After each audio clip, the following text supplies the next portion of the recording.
Learning objectives. In this chapter, the user would learn the following in detail: network structures, distributed system structures, distributed file systems, distributed coordination. Design issues. Making the multiplicity of processors and storage devices transparent to the users has been a key challenge to many designers. Ideally, a distributed system should look to its users like a conventional centralized system. The user interface of a transparent distributed system should not distinguish between local and remote resources. That is, users should be able to access remote resources as though these resources were local, and the distributed system should be responsible for locating the resources and for arranging for the appropriate interaction. Another aspect of transparency is user mobility. It would be convenient to allow users to log into any machine in the system rather than forcing them to use a specific machine. A transparent distributed system facilitates user mobility by bringing over the user's environment, for example, home directory, to wherever he logs in. Still another issue is scalability, the capability of a system to adapt to increased service load. Systems have bounded resources and can become completely saturated under increased load. For example, with respect to a file system, saturation occurs either when a server's CPU runs at a high utilization rate or when disks are almost full. Scalability is a relative property, but it can be measured accurately. A scalable system reacts more gracefully to increased load than does a non-scalable one. First, its performance degrades more moderately, and second, its resources reach a saturated state later. Even perfect design cannot accommodate an ever-growing load. Adding new resources might solve the problem, but it might generate additional indirect load on other resources. For example, adding machines to a distributed system can clog the network and increase service loads. Even worse, expanding the system can call for expensive design modifications. A scalable system should have the potential to grow without these problems. In a distributed system, the ability to scale up gracefully is of special importance since expanding the network by adding new machines or interconnecting two networks is commonplace. In short, a scalable design should withstand high service load, accommodate growth of the user community, and enable simple integration of added resources. Scalability is related to fault tolerance discussed earlier. A heavily loaded computer can become paralyzed and behave like a faulty component. Also, shifting the load from a faulty component to that component's backup can saturate the latter. Generally, having spare resources is essential for ensuring reliability as well as for handling peak loads gracefully. An inherent advantage of a distributed system is a potential for fault tolerance and scalability because of the multiplicity of resources. However, inappropriate design can obscure this potential. Fault tolerance and scalability considerations call for a design demonstrating distribution of control and data. Very large-scale distributed systems, to a great extent, are still only theoretical. No magic guidelines ensure the scalability of a system. It is easier to point out why current designs are not scalable. We next discuss several designs that pose problems and propose possible solutions, all in the context of scalability. One principle for designing very large-scale systems is that the service demand from any component of the system should be bounded by a constant that is independent of the number of nodes in the system. Any service mechanism whose load demand is proportional to the size of the system is destined to become clogged once the system grows beyond a certain size. Adding more resources will not alleviate such a problem. The capacity of this mechanism simply limits the growth of the system. Another principle concerns centralization. Central control schemes and central resources should not be used to build scalable and fault-tolerant systems. Examples of centralized entities are central authentication servers, central naming servers, and central file servers. The ideal alternative is the functionality symmetric configuration. That is, all the component machines have an equal role in the operation of the system, and hence each machine has some degree of autonomy. Practically, it is virtually impossible to comply with such a principle. For instance, incorporating disk-less machines violates functional symmetry since the workstations depend on a central disk. However, autonomy and symmetry are important goals to which we should aspire. Deciding on the process structure of the server is a major problem in the design of any service. Servers are supposed to operate efficiently in peak periods when hundreds of active clients need to be served simultaneously. A single process server is certainly not a good choice since whenever a request necessitates disk input-output, the whole service will be blocked. Assigning a process for each client is a better choice. However, the expense of frequent context switches between the processes must be considered. A related problem occurs because all the server processes need to share information. One of the best solutions for the server architecture is the use of lightweight processes or threads. We can think of a group of lightweight processes as multiple threads of control associated with some shared resources. Usually, a lightweight process is not bound to a particular client. Instead, it serves single requests of different clients. Scheduling of threads can be preemptive or non-preemptive. If threads are allowed to run to completion, non-preemptive, then their shared data do not need to be protected explicitly. Otherwise, some explicit locking mechanism must be used. Clearly, some form of lightweight process scheme is essential if servers are to be scalable. Distributed coordination. We described various mechanisms that allow processes to synchronize their actions. We also discussed a number of schemes to ensure the atomicity of a transaction that executes either in isolation or concurrently with other transactions. We described various methods that an operating system can use to deal with the deadlock problem. In this chapter, we examine how centralized synchronization mechanisms can be extended to a distributed environment. We also discuss methods for handling deadlocks in a distributed system. It includes the following: event ordering, mutual exclusion, atomicity, concurrency control, deadlock handling, election algorithms, reaching agreement. Tightly coupled systems. Same clock, usually shared memory. Communication is via this shared memory. Multiprocessors. Loosely coupled systems. Different clock. Use communication links. Distributed systems. Event ordering. In a centralized system, we can always determine the order in which two events occurred, since the system has a single common memory and clock. Many applications may require us to determine order. For example, in a resource allocation scheme, we specify that a resource can be used only after the resource has been granted. A distributed system, however, has no common memory and no common clock. Therefore, it is sometimes impossible to say which of the two events occurred first.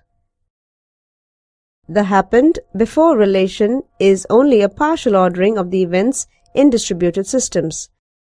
Since the ability to define a total ordering is crucial in many applications, we present a distributed algorithm for extending the happened before relation to a consistent total ordering of all the events in the system.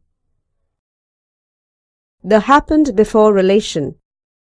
Since we are considering only sequential processes, all events executed in a single process are totally ordered. Also, by the law of causality, a message can be received only after it has been sent. Therefore, we can define the happened before relation, denoted by the arrow sign, on a set of events as follows, assuming that sending and receiving a message constitutes an event. If A and B are events in the same process and A was executed before B, then A leads to B. If A is the event of sending a message by one process and B is the event of receiving that message by another process, then A leads to B. If A goes to B and B goes to C, then A goes to C. Since an event cannot happen before itself, the goes-to relation is an irreflexive partial ordering. If two events A and B are not related by the go-to relation, that is, A did not happen before B and B did not happen before A, then we say that these two events were executed concurrently. In this case, neither event can causally affect the other. If, however, A goes to B, then it is possible for event A to affect event B causally. A space-time diagram, such as that in figure below, can best illustrate the definitions of concurrency and happened before. The horizontal direction represents space, that is, different processes, and the vertical direction represents time. The labeled vertical lines denote processes or processors. The labeled dots denote events. A wavy line denotes a message sent from one process to another. Events are concurrent if and only if no path exists between them. For example, these are some of the events related by the happened before relation in figure. P1 leads to Q2, R0 leads to Q4, Q3 leads to R4. Pi leads to Q4 since Pi leads to Q2 and Q2 leads to Q4. These are some of the concurrent events in the system. Q0 and P2, R0 and Q3, R0 and P3, Q3 and P3. We cannot know which of two concurrent events, such as Q0 and Pi, happened first. However, since neither event can affect the other, there is no way for one of them to know whether the other has occurred yet. It is not important which happened first. It is important only that any processes that care about the order of two concurrent events agree on some order. Relative time for three concurrent processes.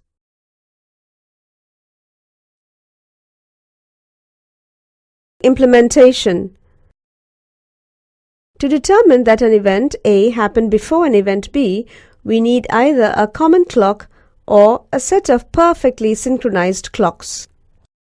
Since neither of these are available in a distributed system, we must define the happened before relation without the use of physical clocks.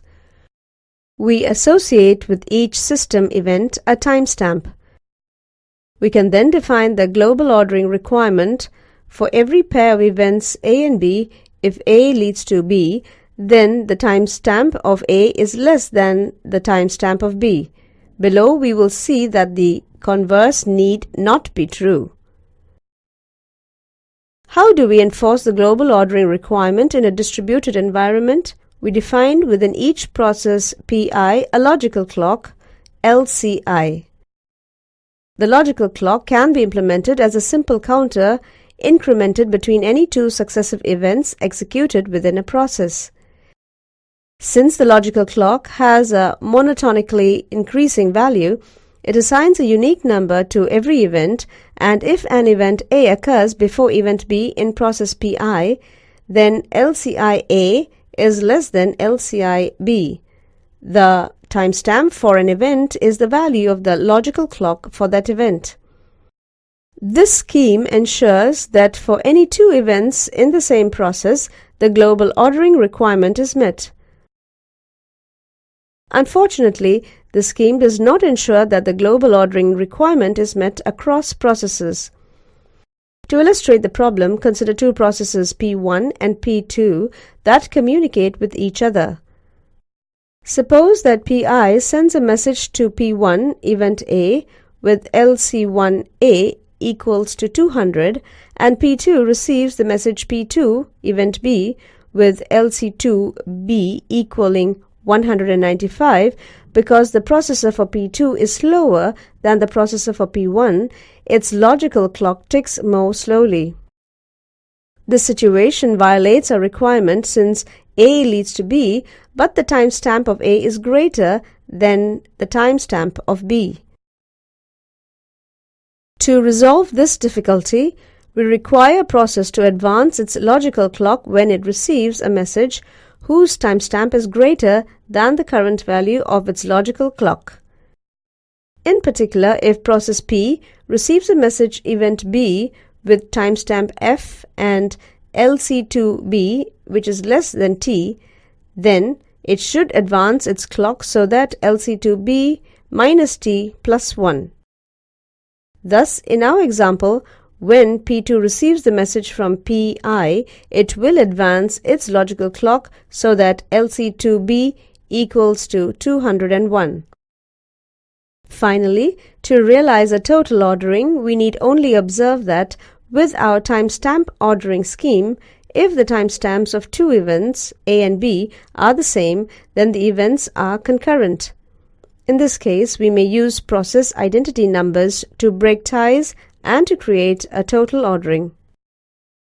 Mutual exclusion. In this section, we present a number of different algorithms for implementing mutual exclusion in a distributed environment. We assume that the system consists of n processes, each of which resides at a different processor. To simplify our discussion, we assume that processes are numbered uniquely from 1 to n and that a one-to-one mapping exists between processes and processors, that is, each process has its own processor. Centralized approach. In a centralized approach to providing mutual exclusion, one of the processes in the system is chosen to coordinate the entry to the critical section. Each process that wants to invoke mutual exclusion sends a request message to the coordinator. When the process receives a reply message from the coordinator, it can proceed to enter its critical section. After exiting its critical section, the process sends a release message to the coordinator and proceeds with its execution. On receiving a request message, the coordinator checks to see whether some or other process is in its critical section. If no process is in its critical section, the coordinator immediately sends back a reply message. Otherwise, the request is queued. When the coordinator receives a release message, it removes one of the request messages from the queue in accordance with some scheduling algorithm and sends a reply message to the requesting process. It should be clear that this algorithm ensures mutual exclusion. In addition, if the scheduling policy within the coordinator is fair, such as first come first served (FCFS scheduling), no starvation can occur. This scheme requires 3 messages per critical section entry: a request, a reply, and a release. If the coordinator process fails, then a new process must take its place. We describe some algorithms for electing a unique new coordinator. Once a new coordinator has been elected, it must poll all the processes in the system to reconstruct its request queue. Once the queue has been constructed, the computation can resume. Fully distributed approach. If we want to distribute the decision-making across the entire system, then the solution is far more complicated. One approach described next uses an algorithm based on the event ordering scheme. When a process Pi wants to enter its critical section, it generates a new timestamp Ts and sends the message request PITS to all processes in the system, including itself. On receiving a request message, a process may reply immediately, that is, send a reply message back to PI, or it may defer sending a reply back because it is already in its critical section. For example, a process that has received a reply message from all other processes in the system can enter its critical section, queuing incoming requests and deferring them. After exiting its critical section, the process sends reply messages to all its deferred requests. The decision whether process PI replies immediately to a request PJTS message or defers its reply is based on three factors. If process P is in its critical section, then it defers its reply to P. If process P does not want to enter its critical section, then it sends a reply immediately to PJ. If process P wants to enter its critical section but has not yet entered it, then it compares its own request timestamp with the timestamp of the incoming request made by process PJ. If its own request timestamp is greater than that of the incoming request, then it sends a reply immediately to PJ. PJ asked first. Otherwise, the reply is deferred. This algorithm exhibits the following desirable behavior. Mutual exclusion is obtained. Freedom from deadlock is ensured. Freedom from starvation is ensured, since entry to the critical section is scheduled according to the timestamp ordering. The timestamp ordering ensures that processes are served in FCFS order. The number of messages per critical section entry is 2 into n-1. This number is the minimum number of required messages per critical section entry when processes act independently and concurrently. To illustrate how the algorithm functions, we consider a system consisting of processes P1, P2, and P3. Suppose that processes P1 and P3 want to enter their critical sections. Process P1 then sends a message request P1 timestamp equals 10 to processes P2 and P3, while process P3 sends a message request P3 timestamp equals 4 to processes P1 and P2. The timestamp 4 and 10 were obtained from the logical clocks. When process P2 receives these request messages, it replies immediately. When process P1 receives the request from process P3, it replies immediately, since the timestamp 10 on its own request message is greater than the timestamp 4 for process P3. When process P3 receives the request message from process P1, it defers its reply since the timestamp 4 on its request message is less than the timestamp 10 for the message from process P1. On receiving replies from both process P1 and process P2, process P3 can enter its critical section. After exiting its critical section, process P3 sends a reply to process P1, which can then enter its critical section. Because the scheme requires the participation of all the processes in the system, however, it has three undesirable consequences. The processes need to know the identity of all other processes in the system. When a new process joins the group of processes participating in the mutual exclusion algorithm, the following actions need to be taken. The process must receive the names of all the other processes in the group. The name of the new process must be distributed to all the other processes in the group.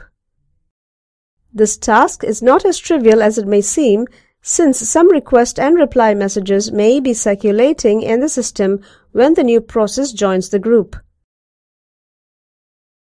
If one process fails, then the entire scheme collapses. We can resolve this difficulty by continuously monitoring the state of all processes in the system.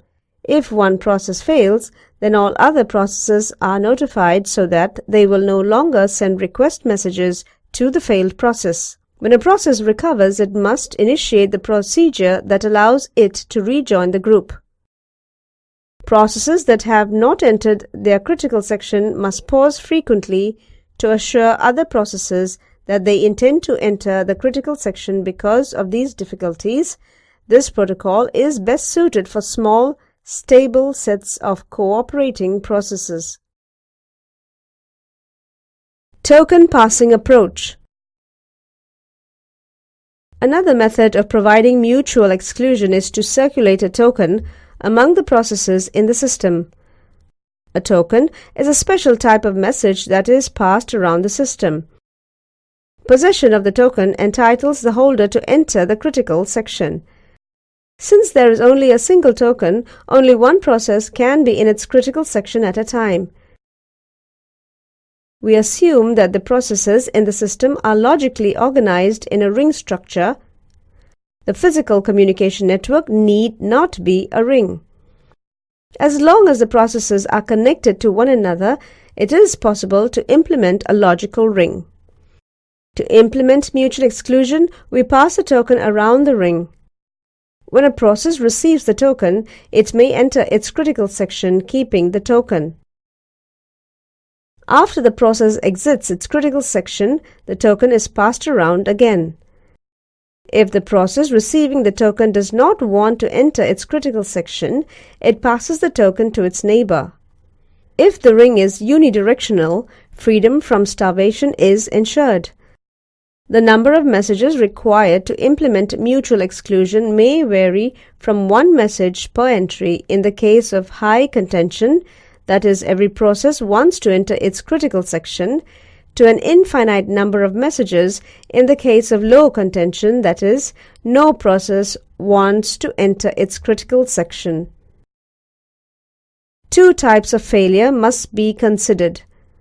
First, if the token is lost, an election must be called to generate a new token. Second, if a process fails, a new logical ring must be established.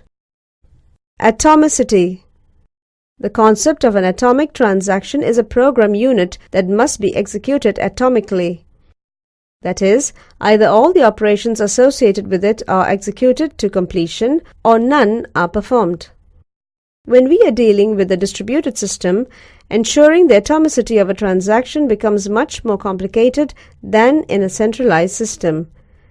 This difficulty occurs because several sites may be participating in the execution of a single transaction. The failure of one of these sites or the failure of a communication link connecting the sites may result in erroneous computations. Ensuring that the execution of transactions in the distributed system preserves atomicity is the function of the transaction coordinator. Each site has its own local transaction coordinator, which is responsible for coordinating the execution of all the transactions initiated at that site. For each transaction, the coordinator is responsible for the following: starting the execution of the transaction, breaking the transaction into a number of sub-transactions and distributing these sub-transactions to the appropriate sites for execution, coordinating the termination of the transaction, which may result in the transactions being committed at all sites or aborted at all sites. We assume that each local site maintains a log for recovery purposes. The two-phase commit protocol. For atomicity to be ensured, all the sites in which a transaction T has executed must agree on the final outcome of the execution. T must either commit at all sites or it must abort at all sites. To ensure this property, the transaction coordinator of T must execute a commit protocol. Among the simplest and most widely used commit protocols is the two-phase commit 2PC protocol. Let T be a transaction initiated at site SI and let the transaction coordinator at SI be CI. When T completes its execution, that is, when all the sites at which T has executed from CI that T has completed, then CI starts the 2PC protocol.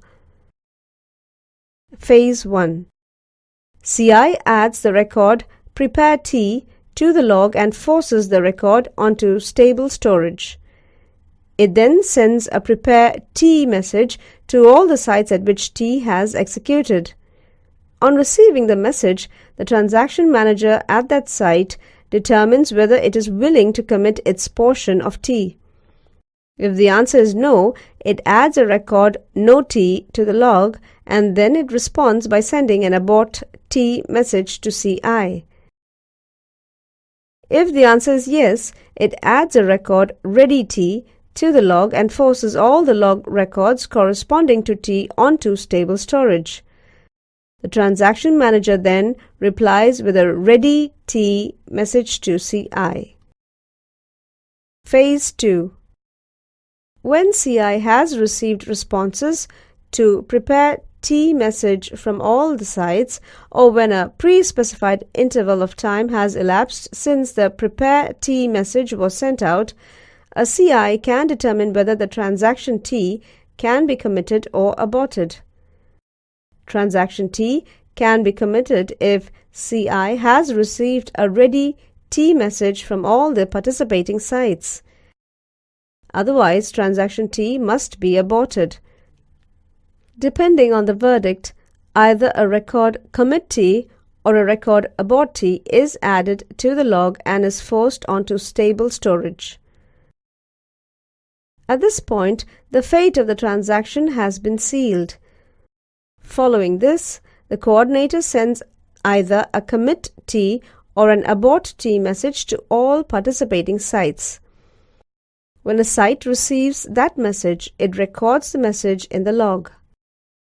A site at which T has executed can unconditionally abort T at any time prior to it sending the message ready T to the coordinator. The ready T message is, in effect, a promise by a site to follow the coordinator's order to commit T or to abort T. A site can make such a promise only when the needed information is stored in stable storage. Otherwise, if the site crashes after sending ready T, it may be unable to make good on its promise.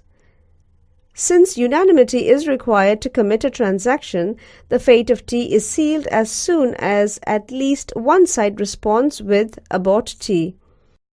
Note that the coordinator site S can decide unilaterally to abort T as it is one of the sites at which T has executed. The final verdict regarding T is determined at the time the coordinator writes that verdict commit or abort to the log and forces it to stable storage.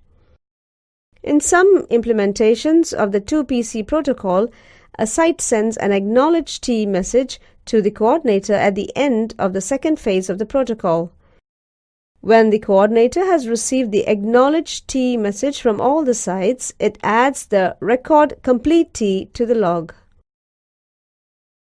Failure handling in 2PC. We now examine in detail how 2PC responds to various types of failures. As we shall see, one major disadvantage of the 2PC protocol is that coordinator failure may result in blocking, and a decision either to commit or to abort T may have to be postponed until CI recovers. Failure of a participating site. When a participating site SK recovers from a failure, it must examine its log to determine the fate of those transactions that were in the midst of execution when the failure occurred. Let T be one such transaction. How will SK deal with T? We consider each of the possible alternatives. The log contains a commit T record. In this case, the site executes redo T. The log contains an abort T record. In this case, the site executes undo T. The log contains a ready T record. In this case, the site must consult CI to determine the fate of T. If CI is up, it notifies SK regarding whether T committed or aborted. In the former case, it executes redo T. In the latter case, it executes undo T. If CI is down, SK must try to find out the fate of T from other sites.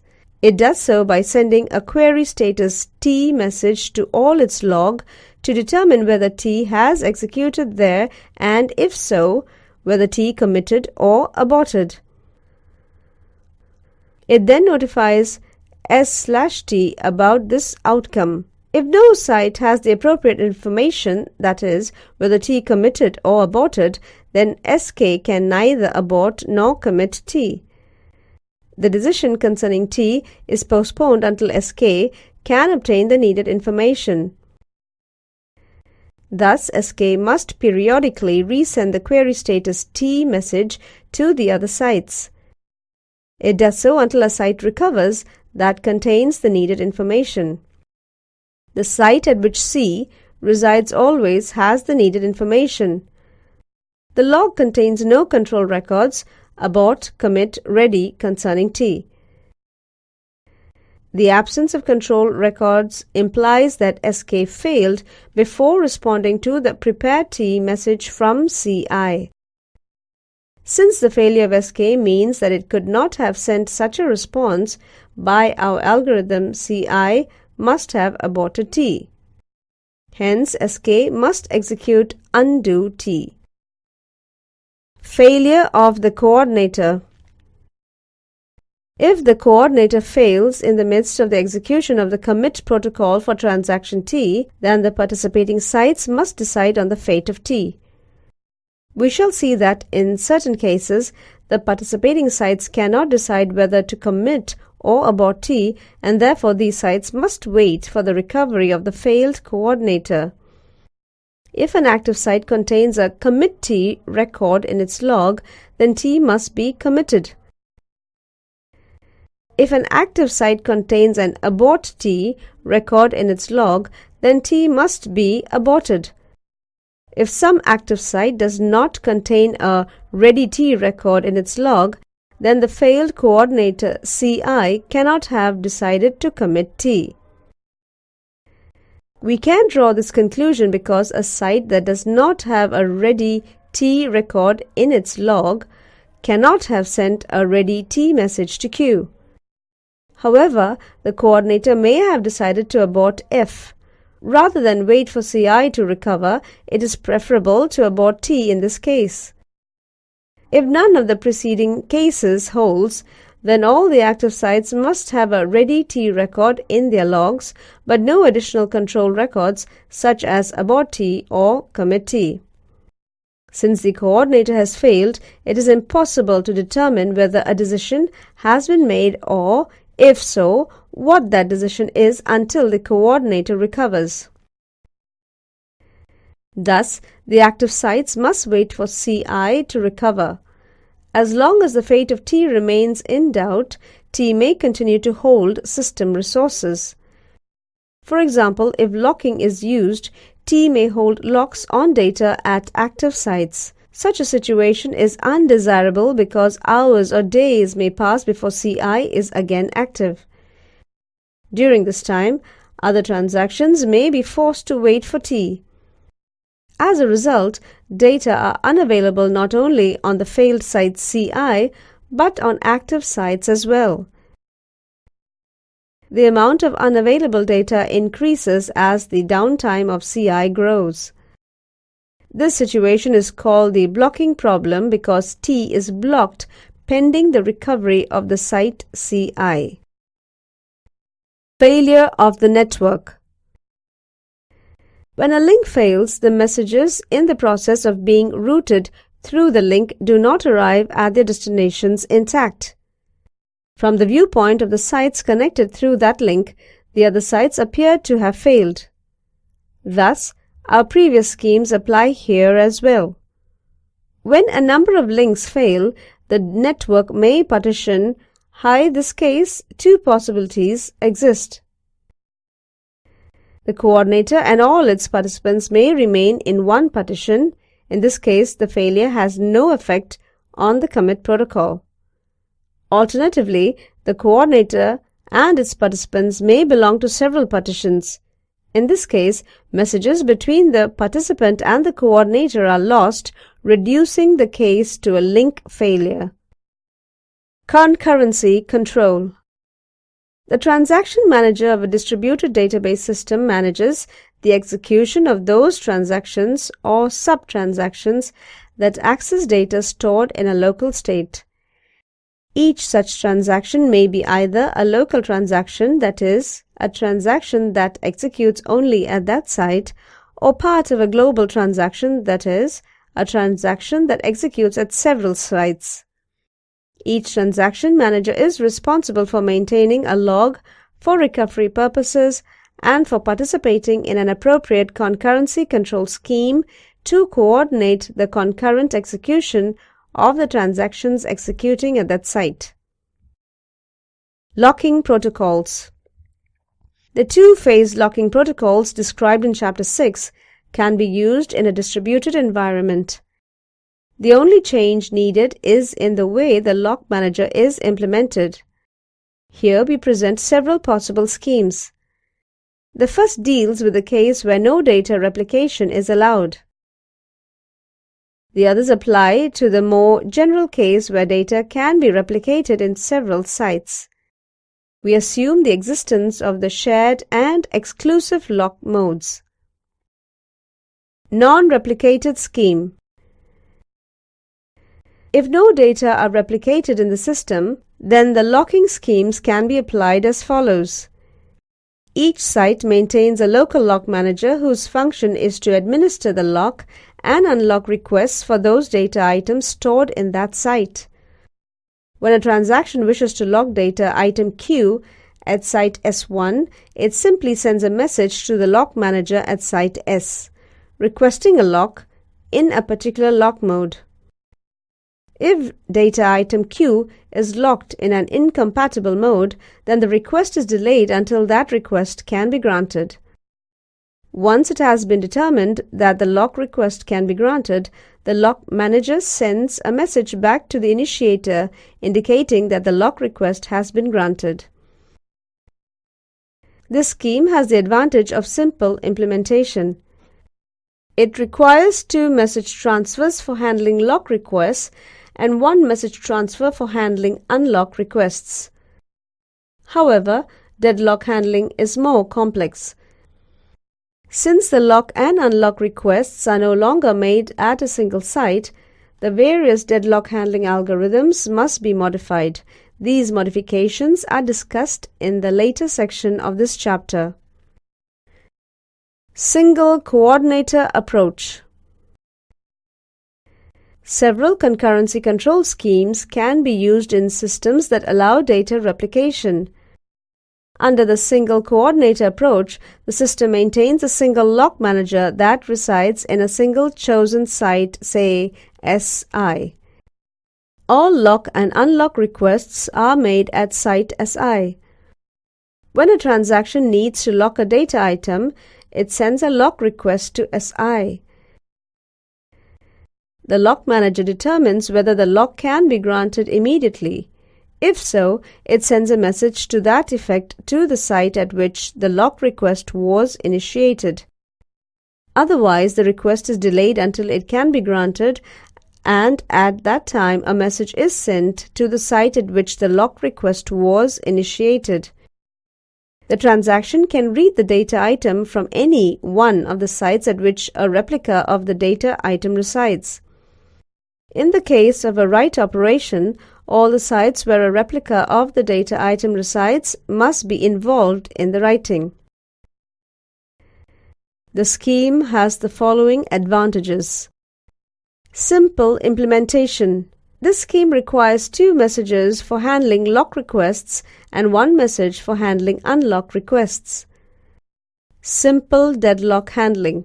Since all lock and unlock requests are made at one site, the deadlock handling algorithms can be applied directly to this environment. The disadvantages of the scheme include the following. Bottleneck. The site S becomes a bottleneck since all requests must be processed there. Vulnerability. If the site S fails, the concurrency controller is lost. Either processing must stop or a recovery scheme must be used. A compromise between these advantages and disadvantages can be achieved through a multiple coordinator approach in which the lock manager function is distributed over several sites.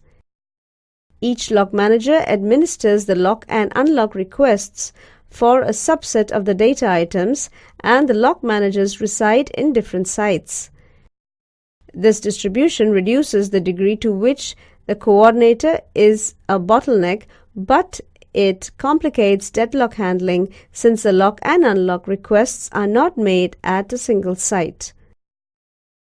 Majority protocol. The majority protocol is a modification of the non-replicated data scheme presented earlier. The system maintains a lock manager at each site. Each manager controls the locks for all the data or replicas of data stored at that site. When a transaction wishes to lock a data item Q that is replicated in n different sites, it must send a lock request to more than one half of the n sites in which Q is stored. Each lock manager determines whether the lock can be granted immediately as far as it is concerned. As before, the response is delayed until the request can be granted. The transaction does not operate on Q until it has successfully obtained a lock on a majority of the replicas of Chapter 18/18. The scheme deals with replicated data in a decentralized manner, thus avoiding the drawbacks of central control. However, it suffers from its own disadvantages. Implementation. The majority protocol is more complicated to implement than the previous schemes. It requires 2 brackets n divided by 2 plus 1 close brackets messages for handling lock requests and open brackets n divided by 2 plus 1 close bracket messages for handling unlock requests. Deadlock handling. Since the lock and unlock requests are not made at one site, the deadlock handling algorithms must be modified. In addition, a deadlock can occur even if only one data item is being locked. To illustrate, consider a system with 4 sites and full replication. Suppose that transactions T1 and T2 wish to lock data item Q in exclusive mode. Transaction T1 may succeed in locking Q at sites S1 and S3, while transaction 2 may succeed in locking Q at sites S2 and S4. Each then must wait to acquire the third lock, and hence a deadlock has occurred. Biased protocol.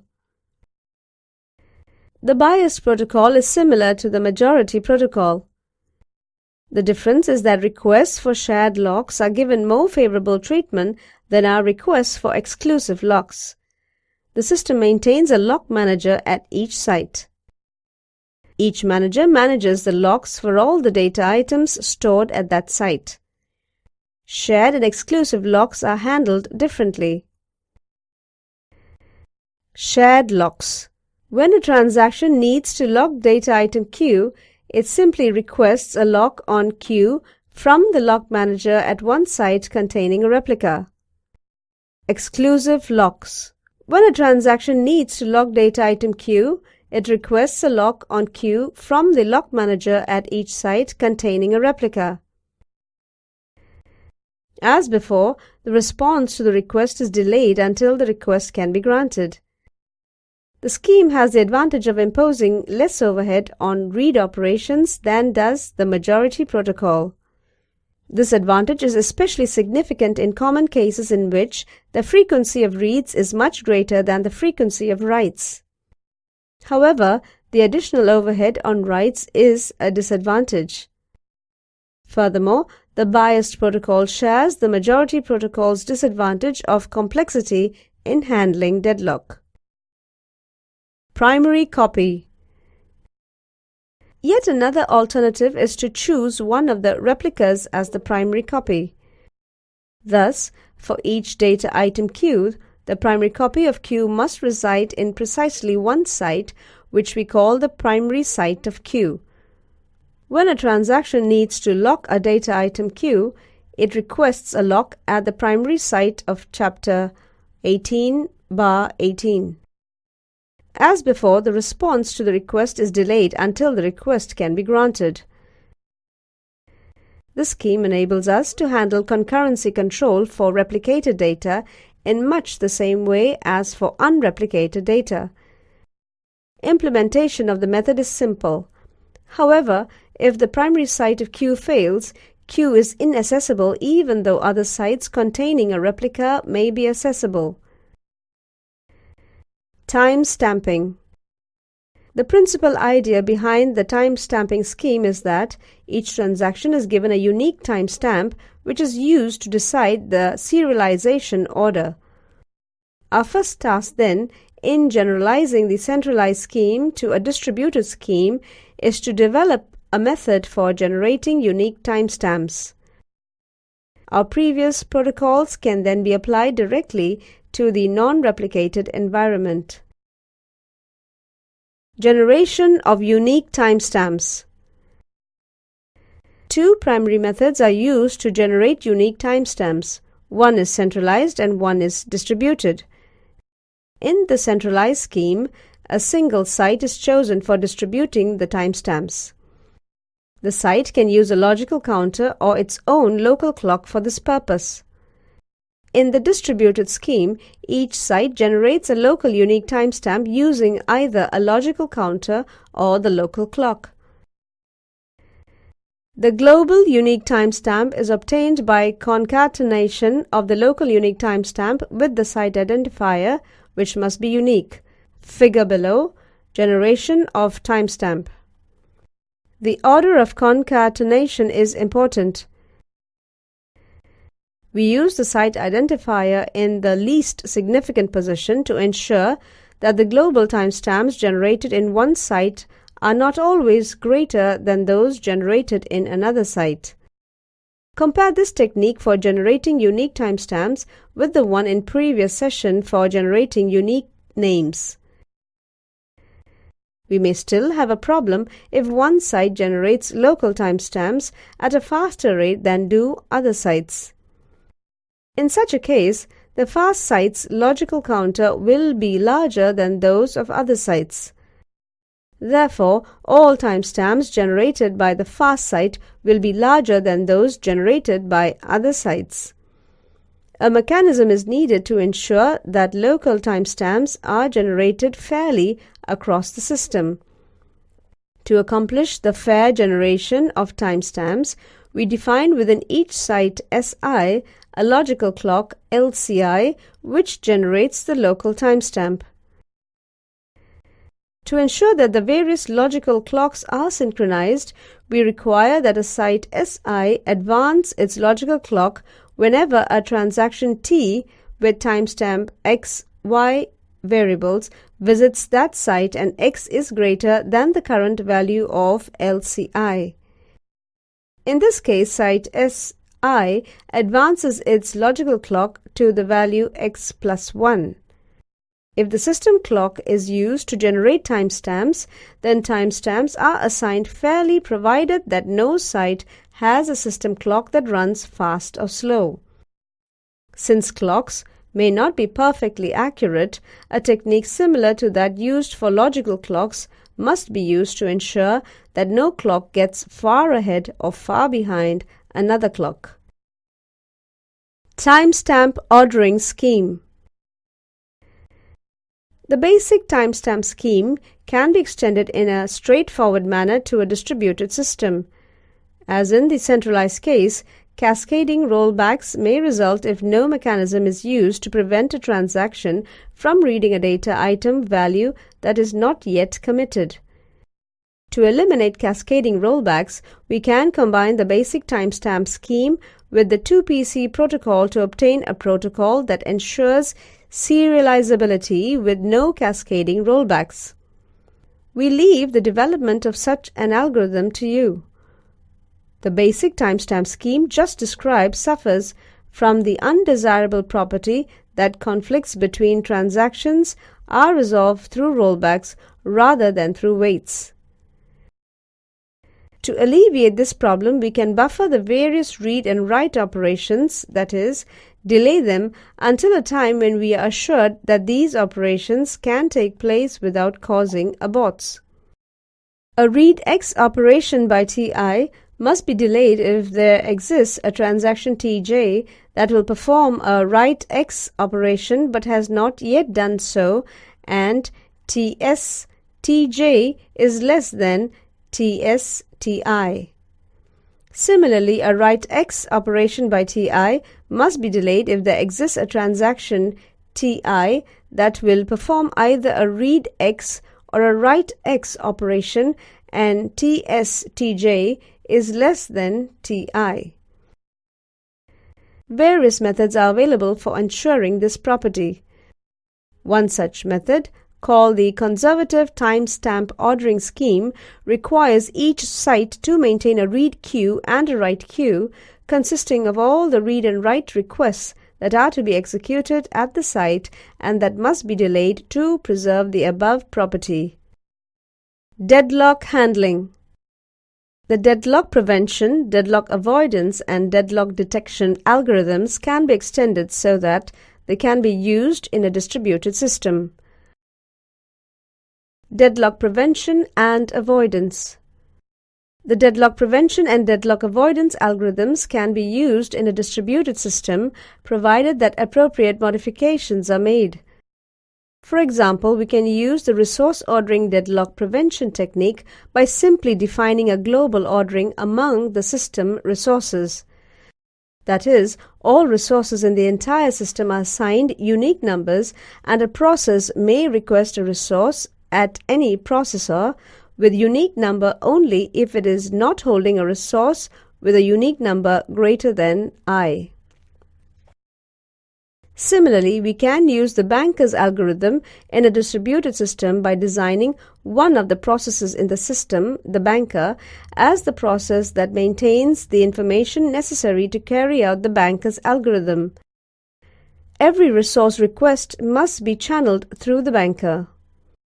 The global resource ordering deadlock prevention scheme is simple to implement in a distributed environment and requires little overhead. The banker's algorithm can also be implemented easily, but it may require too much overhead. The banker may become a bottleneck since the number of messages to and from the banker may be large. Thus, the banker's scheme does not seem to be of practical use in a distributed system.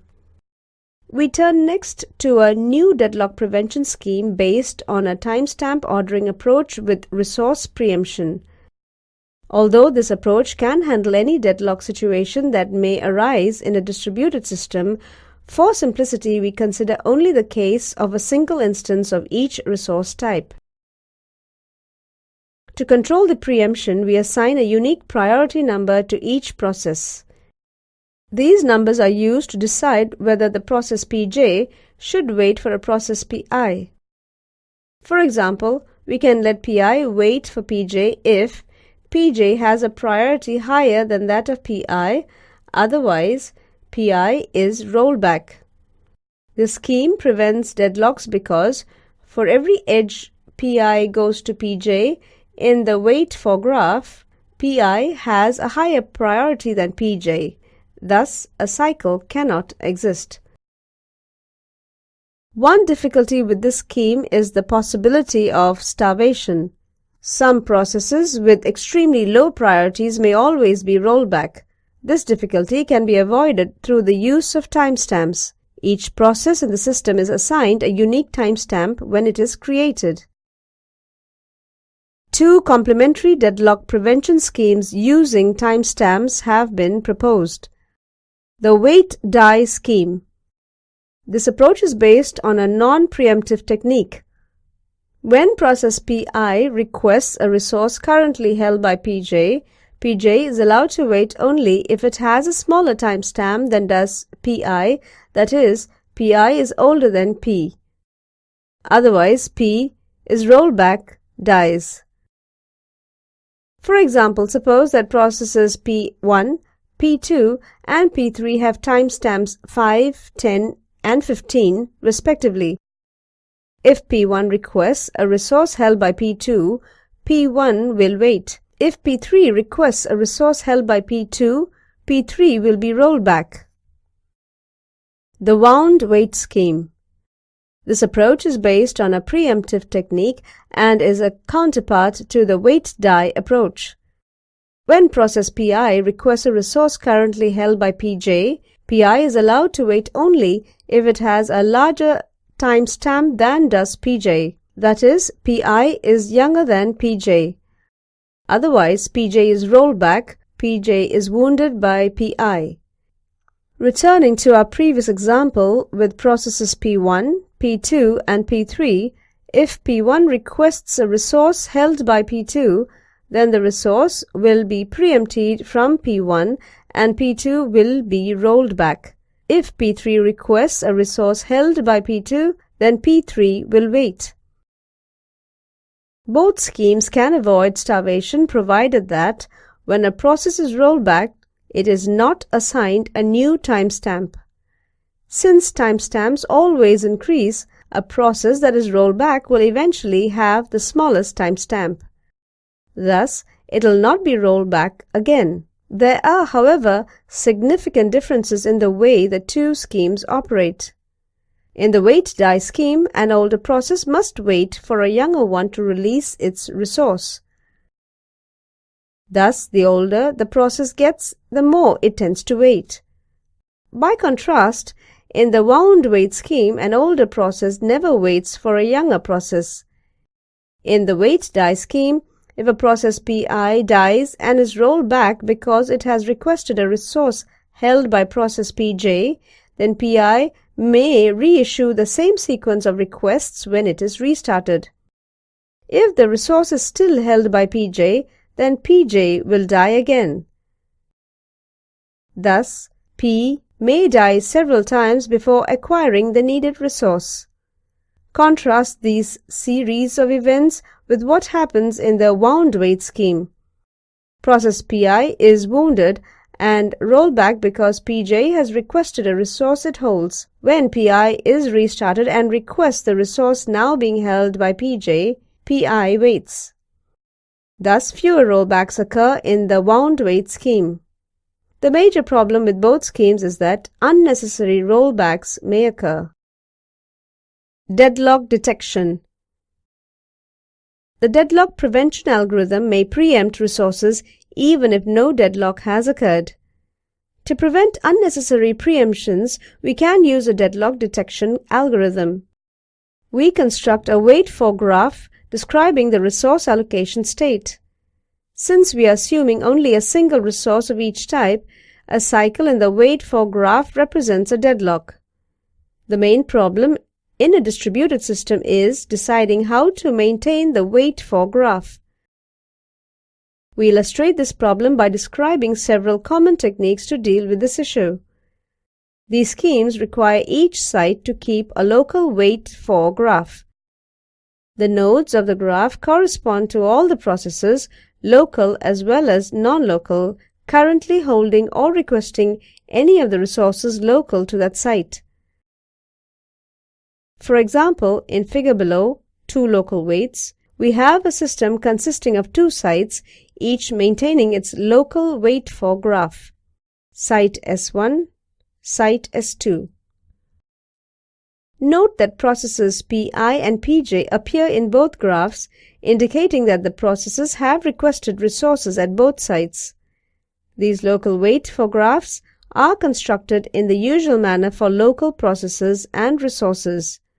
When a process Pi in site Si needs a resource held by process Pj in site Sj, a request message is sent by Pi to site Si. The edge Pi to Pj is then inserted in the local wait-for graph of site S2. Global wait graph for the above graph. The graph that we obtain by taking the union of the two wait-for graphs of above figure does indeed contain a cycle, implying that the system is in a deadlocked state. Clearly, if any local wait-for graph has a cycle, deadlock has occurred. The fact that we find no cycles in any of the local wait for graphs does not mean that there are no deadlocks, however. To illustrate this problem, we consider the above system. Each wait for graph is acyclic. Nevertheless, a deadlock exists in the system. To prove that a deadlock has not occurred, we must show that the union of all local graphs is acyclic. A number of methods are available to organize the wait for graph in a distributed system. We describe several common schemes here. Centralized approach. In the centralized approach, a global wait for graph is constructed as the union of all the local wait for graphs. It is maintained in a single process, the deadlock detection coordinator. Since there is communication delay in the system, we must distinguish between two types of wait for graphs. The real graph describes the real but unknown state of the system at any instance in time, as would be seen by an omniscient observer. The constructed graph is an approximation generated by the coordinator during the execution of its algorithm. The constructed graph must be generated so that, whenever the detection algorithm is invoked, the reported results are correct. By correct, we mean the following. If a deadlock exists, then it is reported properly. If a deadlock is reported, then the system is indeed in a deadlocked state. As we shall show, it is not easy to construct such correct algorithms. The wait for graph may be constructed at 3 different points in time.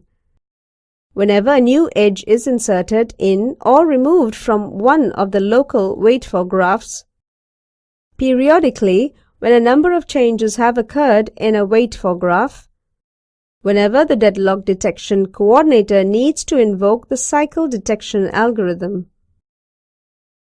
When the deadlock detection algorithm is invoked, the coordinator searches its global graph. If a cycle is found, a victim is selected to be rolled back.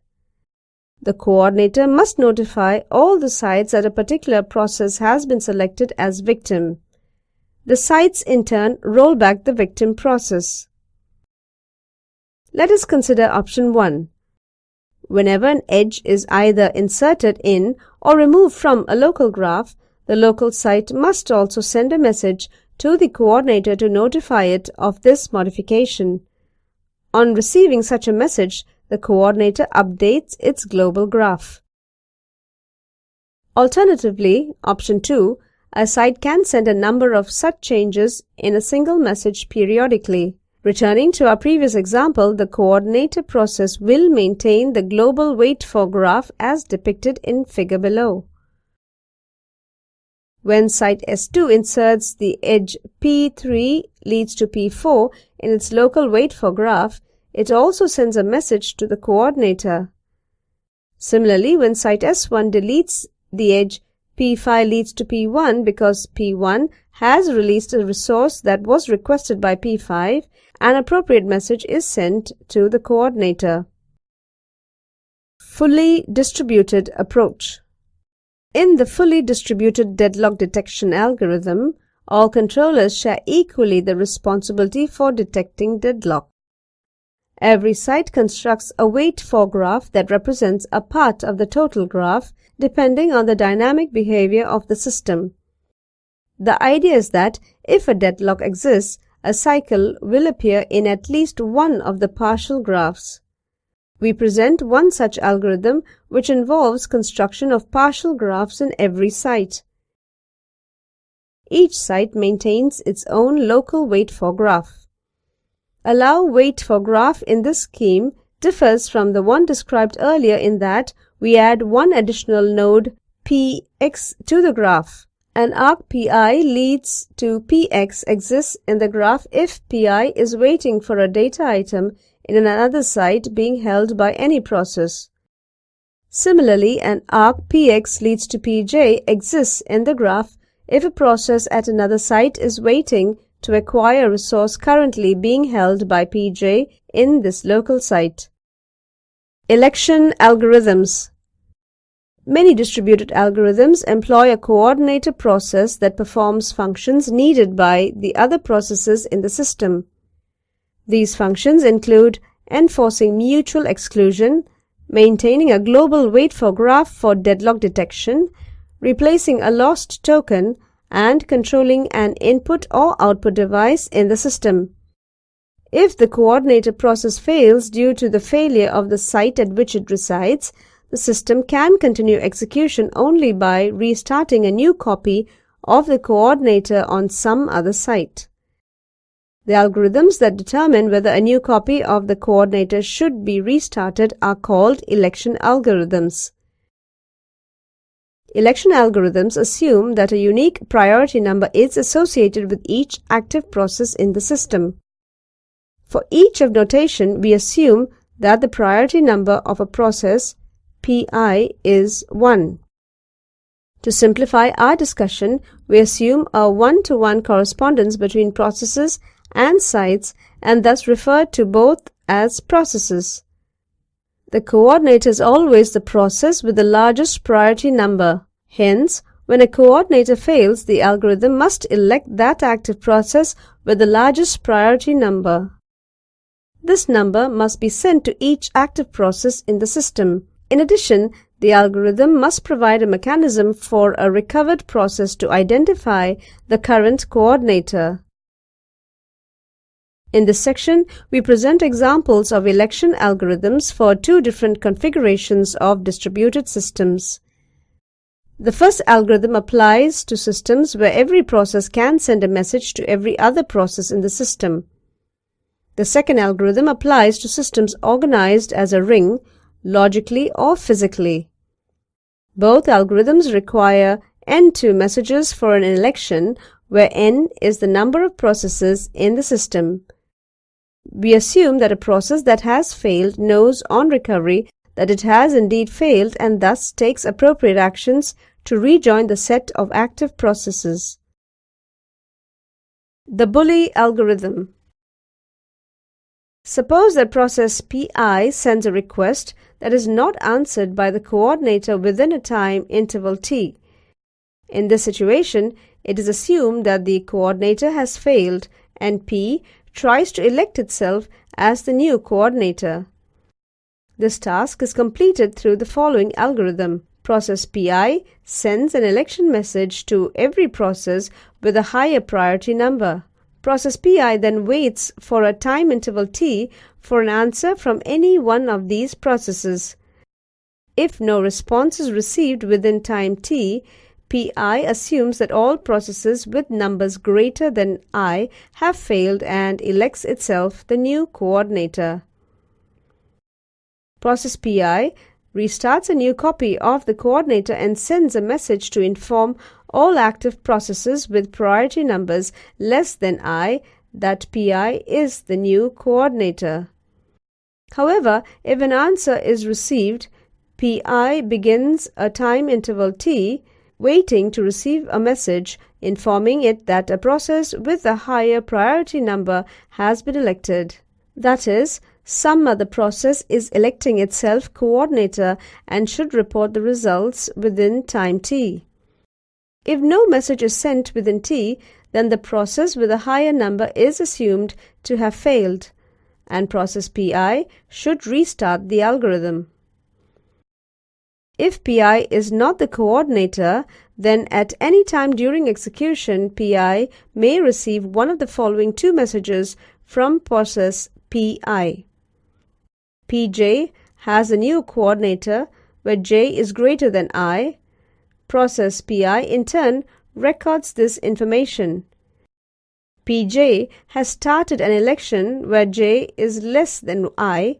Process Pi sends a response to Pj and begins its own election algorithm provided that Pi has not already initiated such an election. The process that completes its algorithm has the highest number and is elected as the coordinator. It has sent its number to all active processes with smaller numbers.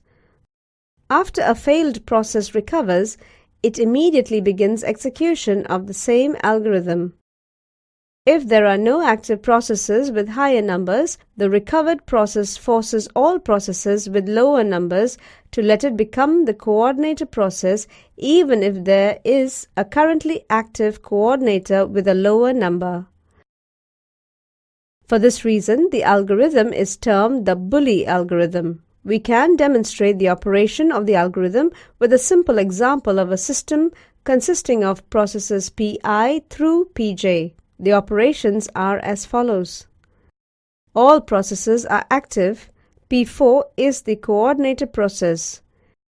P1 and P4 fail. P2 determines that P4 has failed by sending a request that is not answered within time t. P2 then begins its election algorithm by sending a request to P3. P3 receives the request, responds to P2, and begins its own algorithm by sending an election request to P4. P2 receives P3's response and begins waiting for an interval t. P4 does not respond within an interval t, so P3 elects itself the new coordinator and sends the number 3 to P2 and P1. P1 does not receive the number since it has failed. Later, when P1 recovers, it sends an election request to P2, P3 and P4. P2 and P3 respond to P1 and begin their own election algorithms. P3 will again be elected through the same events as before. Finally, P4 recovers and notifies P1, P2 and P3 that it is the current coordinator. P4 sends no election requests since it is the process with the highest number in the system. The ring algorithm. The ring algorithm assumes that the links are unidirectional and that each process sends its messages to the neighbor on the right. The main data structure used by the algorithm is the active list, a list that contains the priority numbers of all active processes in the system when the algorithm ends. Each process maintains its own active list. The algorithm works as follows. If process Pi detects a coordinator failure, it creates a new active list that is initially empty. It then sends a message, elect I, to its right neighbor and adds the number I to its active list. If Pi receives a message elect j from the process on the left, it must respond in one of three ways. If this is the first elect message it has seen or sent, Pi creates a new active list with the number I. It then sends the message elect I followed by the message elect j.s. If I is not equal to j, that is, the message received does not contain Pi's number, then Pj adds I to its active list and forwards the message to its right neighbor. If I equals to j, that is, Pi receives the message elect I, then the active list for P now contains the numbers of all the active processes in the system. Process Pi can now determine the largest number in the active list to identify the new coordinator process. This algorithm does not specify how a recovering process determines the number of the current coordinator process. One solution requires a recovering process to send an inquiry message. This message is forwarded around the ring to the current coordinator, which in turn sends a reply containing its number. Reaching agreement. For a system to be reliable, we need a mechanism that allows a set of processes to agree on a common value. Such an agreement may not take place for several reasons. First, the communication medium may be faulty, resulting in lost or garbled messages. Second, the processes themselves may be faulty, resulting in unpredictable process behavior. The best we can hope for in this case is that processes fail in a clean way, stopping their execution without deviating from their normal execution pattern. In the worst case, processes may send garbled or incorrect messages to other processes or even collaborate with other failed processes in an attempt to destroy the integrity of the system. The Byzantine generals problem provides an analogy for this situation. Several divisions of the Byzantine army, each commanded by its own general, surround an enemy camp. The Byzantine generals must reach agreement on whether or not to attack the enemy at dawn. It is crucial that all generals agree, since an attack by only some of the divisions would result in defeat. The various divisions are geographically dispersed, and the generals can communicate with one another only via messengers who run from camp to camp. The generals may not be able to reach agreement for at least two major reasons. Messengers may get caught by the enemy and thus may be unable to deliver their messages. This situation corresponds to unreliable communication in a computer system. Generals may be traitors, trying to prevent the loyal generals from reaching an agreement. This situation corresponds to faulty processes in a computer system. Unreliable communications. Let us first assume that if processes fail, they do so in a clean way and that the communication medium is unreliable. Suppose that process Pi at site Si, which has sent a message to process Pi at site S2, needs to know whether Pj has received the message so that it can decide how to proceed with its computation. For example, Pi may decide to compute a function FOO if Pj has received its message, or to compute a function BOO if Pj has not received the message because of some hardware failure. To detect failures, we can use a timeout scheme. When Pi sends out a message, it also specifies a time interval during which it is willing to wait for an acknowledgement message from Pi. When Pi receives the message, it immediately sends an acknowledgement to Pi. If Pi receives the acknowledgement message within the specified time interval, it can safely conclude that Pi has received its message. If, however, a timeout occurs, then Pi needs to retransmit its message and wait for an acknowledgement. This procedure continues until Pi either gets the acknowledgement message back or is notified by the system that site N is down.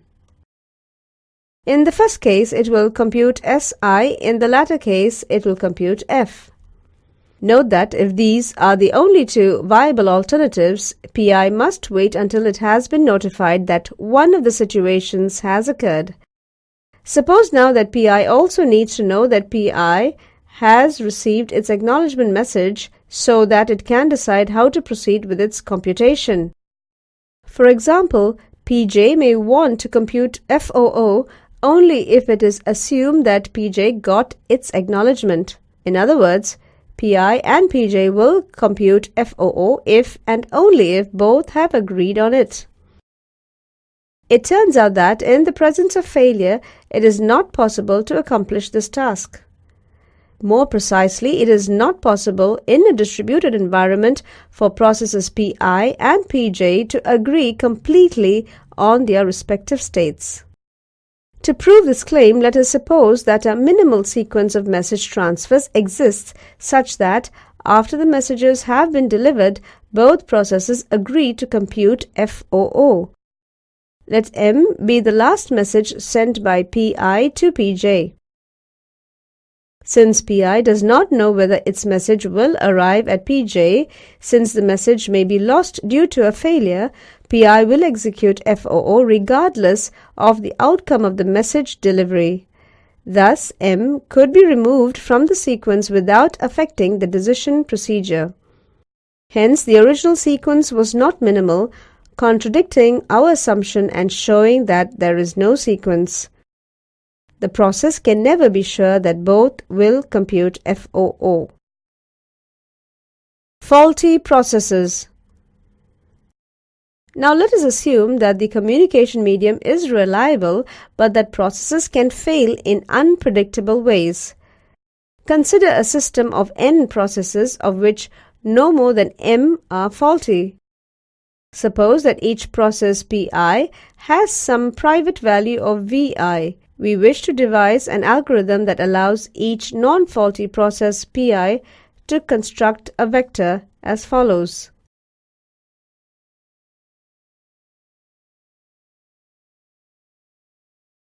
There are many solutions to this problem and they share the following properties.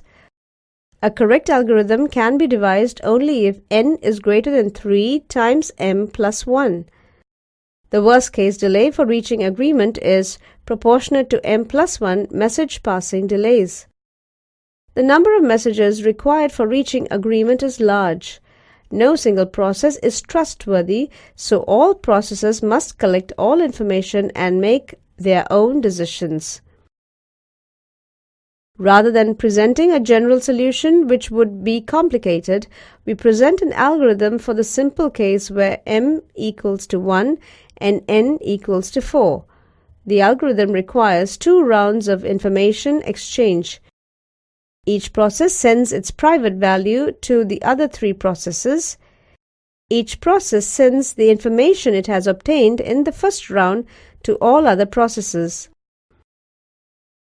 A faulty process obviously may refuse to send messages.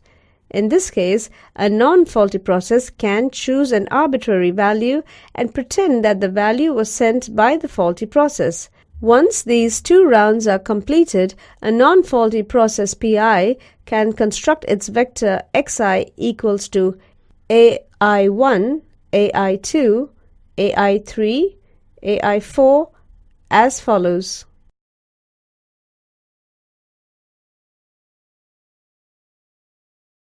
Distributed file systems.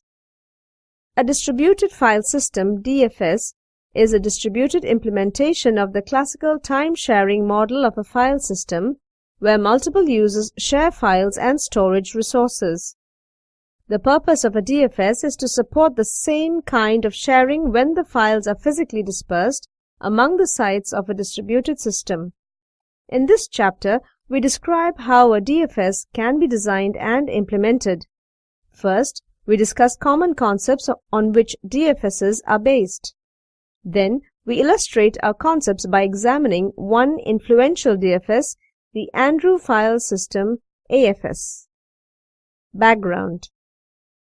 As we noted in the preceding section, a distributed system is a collection of loosely coupled computers interconnected by a communication network. These computers can share physically dispersed files by using a distributed file system, DFS. In this chapter, we use the term DFS to mean distributed file systems in general, not the commercial Transact DFS product. The latter is referred to as Transact DFS. Also, NFS refers to NFS version 3 unless otherwise noted. To explain the structure of a DFS, we need to define the terms service, server, and client. A service is a software entity running on one or more machines and providing a particular type of function to clients. A server is the service software running on a single machine. A client is a process that can invoke a service using a set of operations that form its client interface. Sometimes a lower-level interface is defined for the actual cross-machine interaction. It is the intermachine interface. Using this terminology, we say that a file system provides file services to clients. A client interface for a file service is formed by a set of primitive file operations such as create a file, delete a file, read from a file, and write to a file. The primary hardware component that a file server controls is a set of local secondary storage devices, usually magnetic disks, on which files are stored and from which they are retrieved according to the client's requests.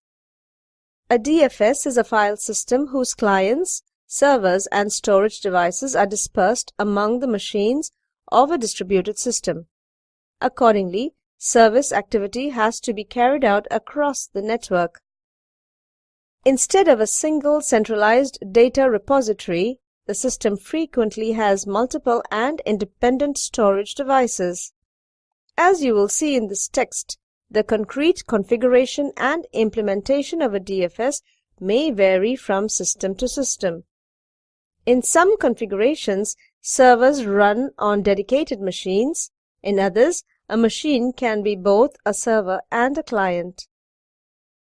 A DFS can be implemented as part of a distributed operating system or, alternatively, by a software layer whose task is to manage the communication between conventional operating systems and file systems. The distinctive features of a DFS are the multiplicity and autonomy of clients and servers in the system. Ideally, a DFS should appear to its clients to be a conventional centralized file system.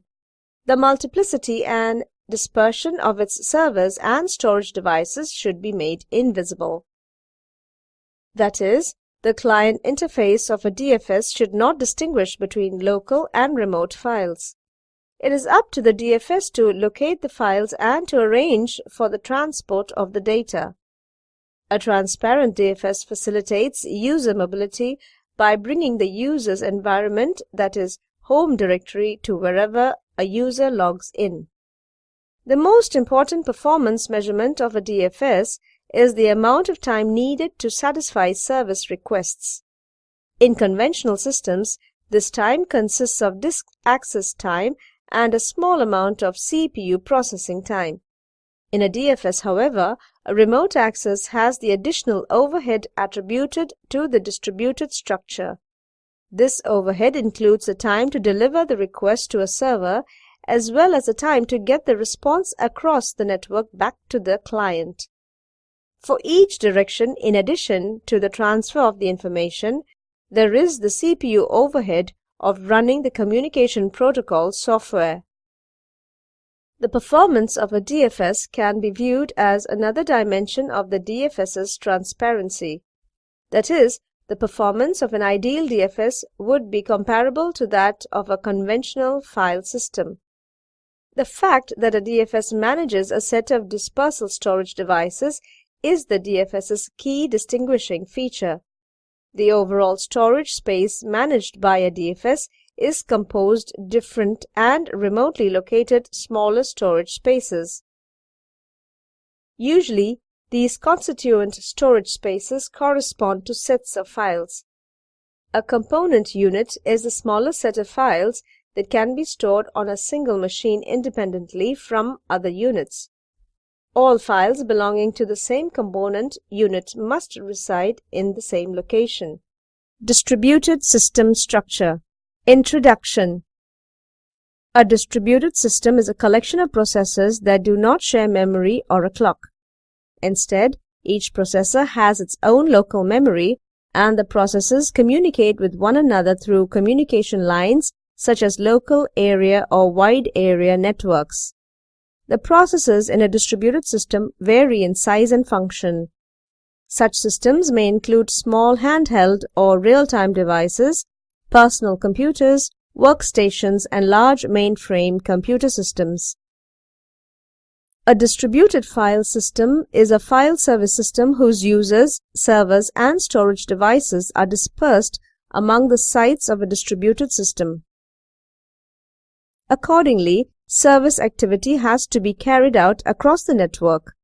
Instead of a single centralized data repository, there are multiple independent storage devices. The benefits of a distributed system include giving users access to the resources maintained by the system and thereby speeding up computation and improving data availability and reliability because a system is distributed. However, it must provide mechanisms for process synchronization and communication, for dealing with the deadlock problem, and for handling failures that are not encountered in a centralized system. A distributed system is a collection of loosely coupled processes interconnected by a communication network. From the point of view of a specific processor in a distributed system, the rest of the processors and their respective resources are remote, whereas its own resources are local. The processes in a distributed system may vary in size and function. They may include small microprocessors, workstations, mini-computers, and large general-purpose computer systems. These processes are referred to by a number of names such as sites, nodes, computers, machines, and hosts, depending on the context in which they are mentioned. We mainly use site to indicate the location of a machine and host to refer to a specific system at a site. Generally, one host at one site, the server has a resource that another host at another site, the client or user, would like to use. A general structure of a distributed system is shown below. There are 4 major reasons for building distributed systems: resource sharing, computation speedup, reliability, communication. Resource sharing. If a number of different sites with different capabilities are connected to one another, then a user at one site may be able to use the resources available at another. For example, a user at site A may be using a laser printer located at site B. Meanwhile, a user at B may access a file that resides at A. In general, resource sharing in a distributed system provides mechanisms for sharing files at remote sites, processing information in a distributed database, printing files at remote sites, using remote specialized hardware devices such as a high-speed array processor, and performing other operations. Computation speedup. If a particular computation can be partitioned into sub-computations that can run concurrently, then a distributed system allows us to distribute the sub-computations among the various sites. The sub-computations can be run concurrently and thus provide computation speedup. In addition, if a particular site is currently overloaded with jobs, some of them can be moved to other lightly loaded sites. This movement of jobs is called load sharing.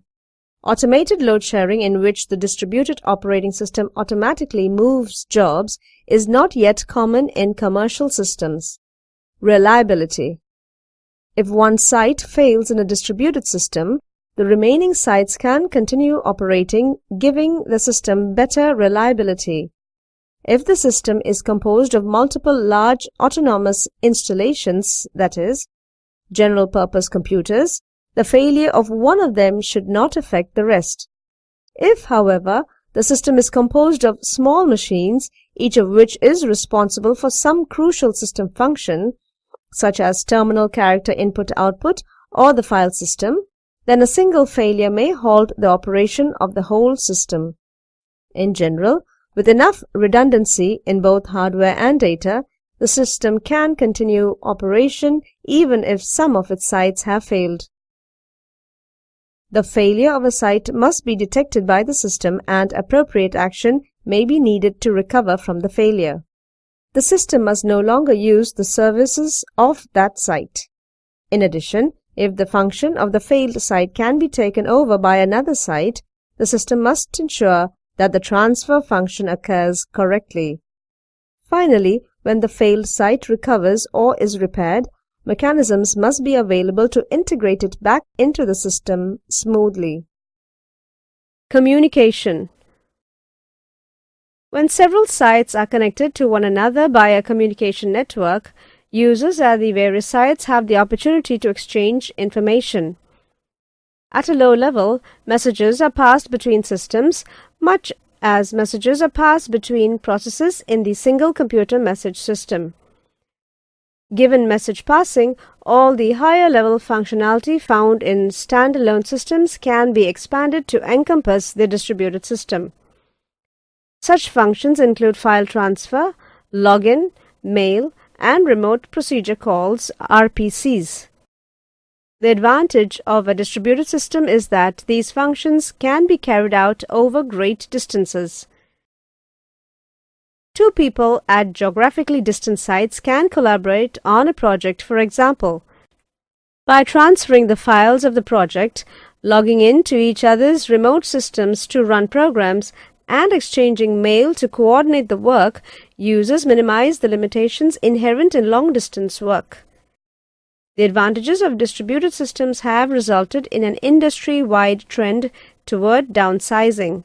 Many companies are replacing their mainframes with networks of workstations or personal computers. Companies get a bigger bang for the buck, that is, better functionality for the cost, more flexibility in locating resources and expanding facilities, better user interfaces, and easier maintenance. File replication. Replication of files on different machines in a distributed file system is a useful redundancy for improving availability. Multi-machine replication can benefit performance too. Selecting a nearby replica to serve an access request results in shorter surface time. NFS v4. Our coverage of NFS thus far has only considered version 3 or v3 NFS. The most recent NFS standard is version 4 v4 and it differs fundamentally from previous versions. The most significant change is that the protocol is now state-field, meaning that the server maintains the state of the client session from the time the remote file is opened until it is closed. Thus, the NFS protocol now provides open function and close function operations. Previous versions of NFS, which are stateless, provide no such operations. Furthermore, previous versions specify separate protocols for mounting remote file systems and for locking remote files. v4 provides all of these features under a single protocol. In particular, the mount protocol was eliminated, allowing NFS to work with network firewalls. The mount protocol was a notorious security hole in NFS implementations. Additionally, v4 has enhanced the ability of clients to cache file data locally. This feature improves the performance of the distributed file system as clients are able to resolve more file accesses from the local cache rather than having to go through the server. v4 allows clients to request file locks from servers as well. If the server grants the request, the client maintains the lock until it is released or its lease expires. Clients are also permitted to renew existing leases. Traditionally, Unix-based systems provide advisory file locking, whereas Windows operating systems use mandatory locking. To allow NFS to work well with non-Unix systems, v4 now provides mandatory locking as well. The new locking and caching mechanisms are based on the concept of delegation, whereby the server delegates responsibilities for a file's lock and contents to the client that requested the lock. That delegated client maintains in cache the current version of the file, and other clients can ask that delegated client for lock access and file contents until the delegated client relinquishes the lock and delegation. Finally, whereas previous versions of NFS are based on the UDP network protocol, v4 is based on TCP, which allows it to better adjust to varying traffic loads on the network. Delegating these responsibilities to clients reduces the load on the server and improves cache coherency. The basic requirement of a replication scheme is that different replicas of the same file reside on failure-independent machines. That is, the availability of one replica is not affected by the availability of the rest of the replicas. This obvious requirement implies that replication management is inherently a location-opaque activity. Provisions for placing a replica on a particular machine must be available. It is desirable to hide the details of replication from users. Mapping a replicated file name to a particular replica is the task of the naming scheme. The existence of replicas should be invisible to higher levels. At lower levels, however, the replicas must be distinguished from one another by different lower-level names. Another transparency requirement is providing replication control at higher levels. Replication control includes determination of the degree of replication and of the placement of replicas. Under certain circumstances, we may want to expose these details to users. Locus, for instance, provides users and system administrators with mechanisms to control the replication scheme. The main problem associated with replicas is updating. From a user's point of view, replicas of a file denote the same logical entity, and thus an update to any replica must be reflected on all other replicas. More precisely, the relevant consistency semantics must be preserved when accesses to replicas are viewed as virtual accesses to the replica's logical files. If consistency is not a primary importance, it can be sacrificed for availability and performance. In this fundamental trade-off in the area of fault tolerance, the choice is between preserving consistency at all costs, thereby creating a potential for indefinite blocking, and sacrificing consistency under some, we hope rare, circumstances of catastrophic failures for the sake of guaranteed progress. Locus, for example, employs replication extensively and sacrifices consistency in the case of network partition for the sake of availability of files for read and write accesses. IBIS uses a variation of the primary copy approach. The domain of the name mapping is a pair, primary replica identifier, local replica identifier. If no local replica exists, a special value is used. Thus, the mapping is relative to a machine. If the local replica is the primary one, the pair contains two identical identifiers. IBIS supports demand replication and automatic replication control policy similar to whole file caching. Under demand replication, reading of a non-local replica causes it to be cached locally, thereby generating a new non-primary replica. Updates are performed only on the primary copy and cause all other replicas to be invalidated through the sending of appropriate messages. Atomic and serialized invalidation of all non-primary replicas is not guaranteed. Hence, a stale replica may be considered valid. To satisfy remote write accesses, we migrate the primary copy to the requesting machine. Naming and transparency. Naming is a mapping between logical and physical objects.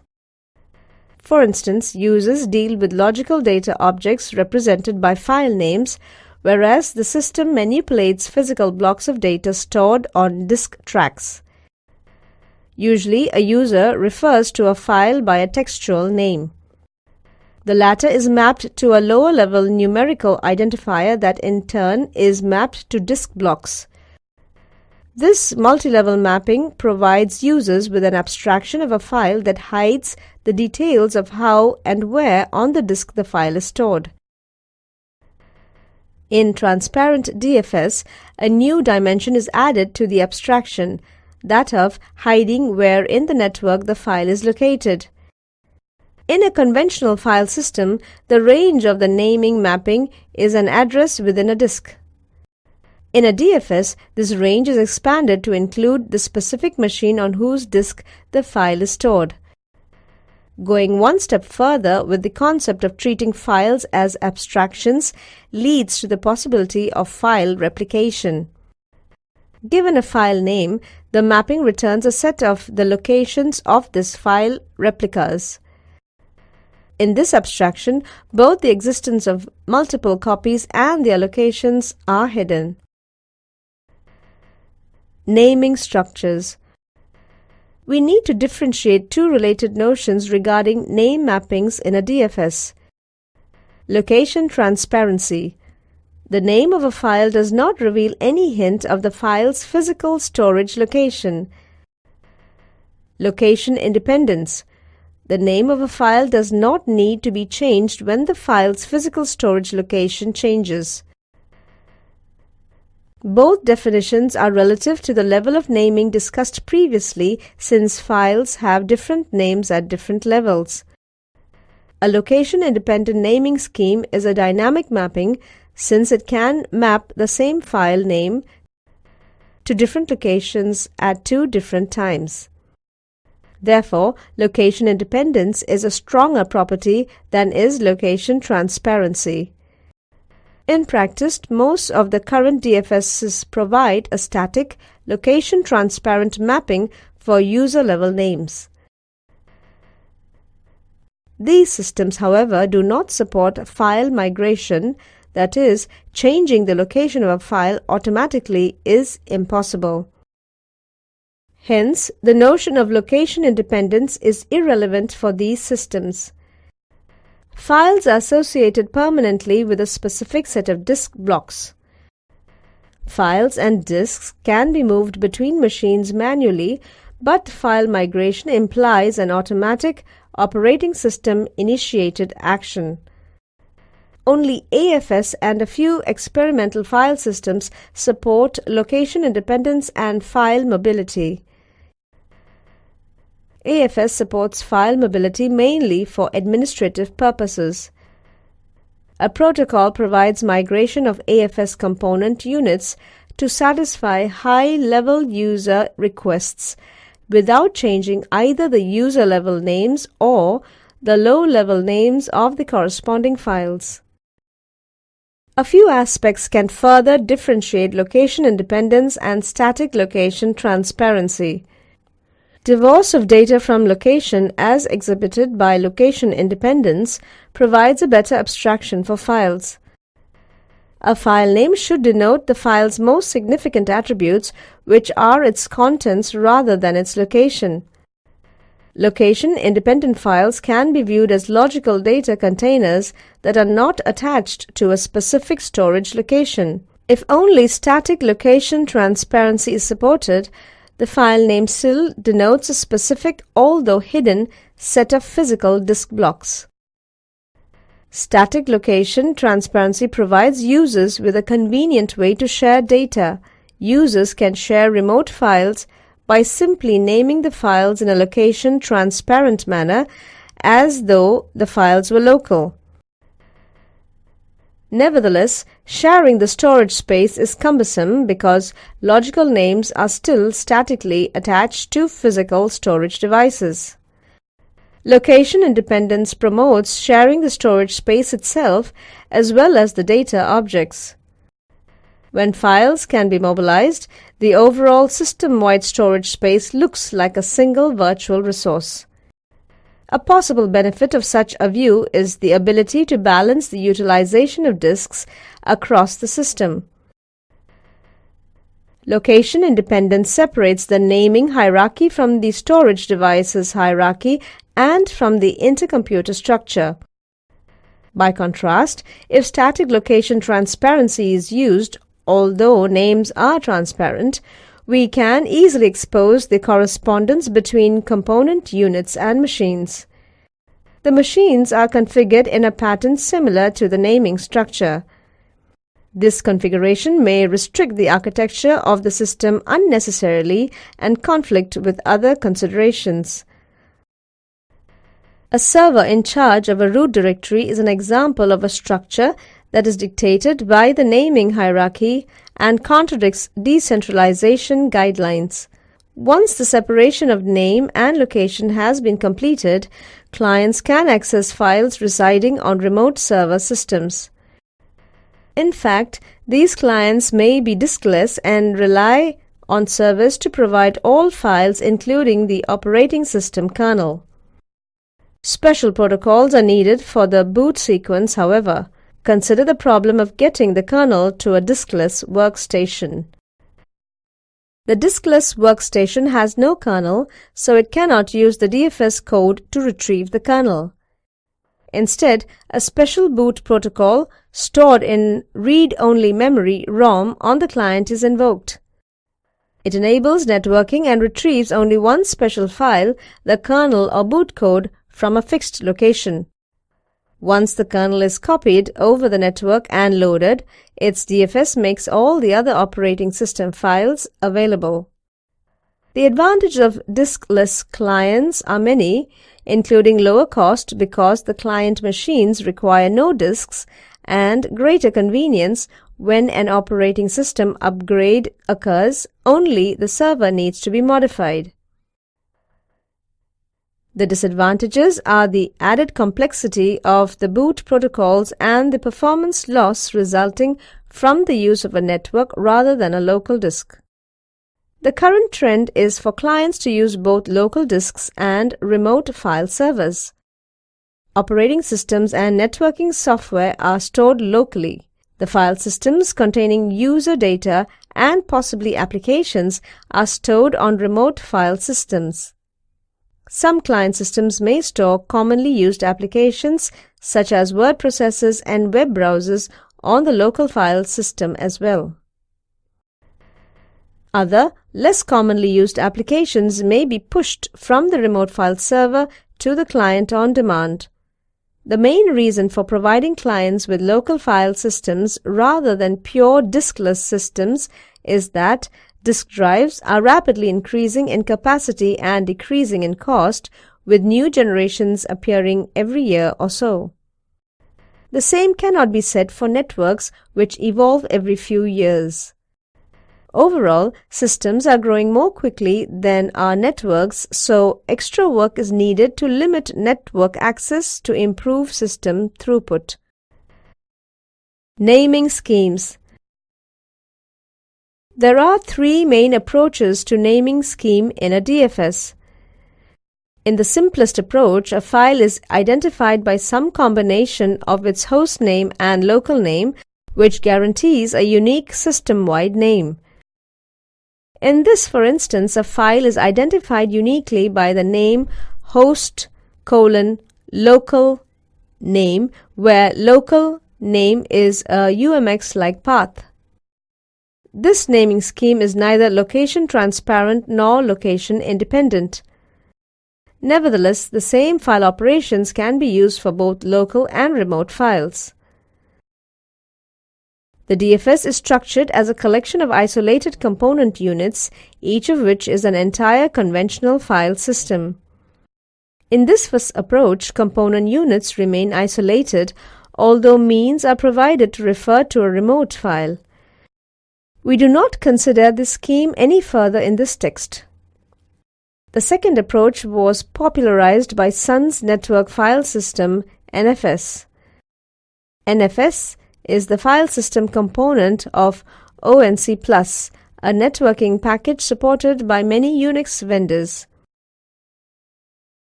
NFS provides a means to attach remote directories to local directories, thus giving the appearance of a coherent directory tree. Early NFS versions allowed only previously mounted remote directories to be accessed transparently. With the advent of the automount feature, mounts are done on demand based on a table of mount points and file structure names. Components are integrated to support transparent sharing, although this integration is limited and is not uniform because each machine may attach different remote directories to its tree.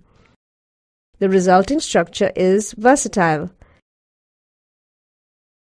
We can achieve total integration of the component file systems by using the third approach. A single global name structure spans all the files in the system.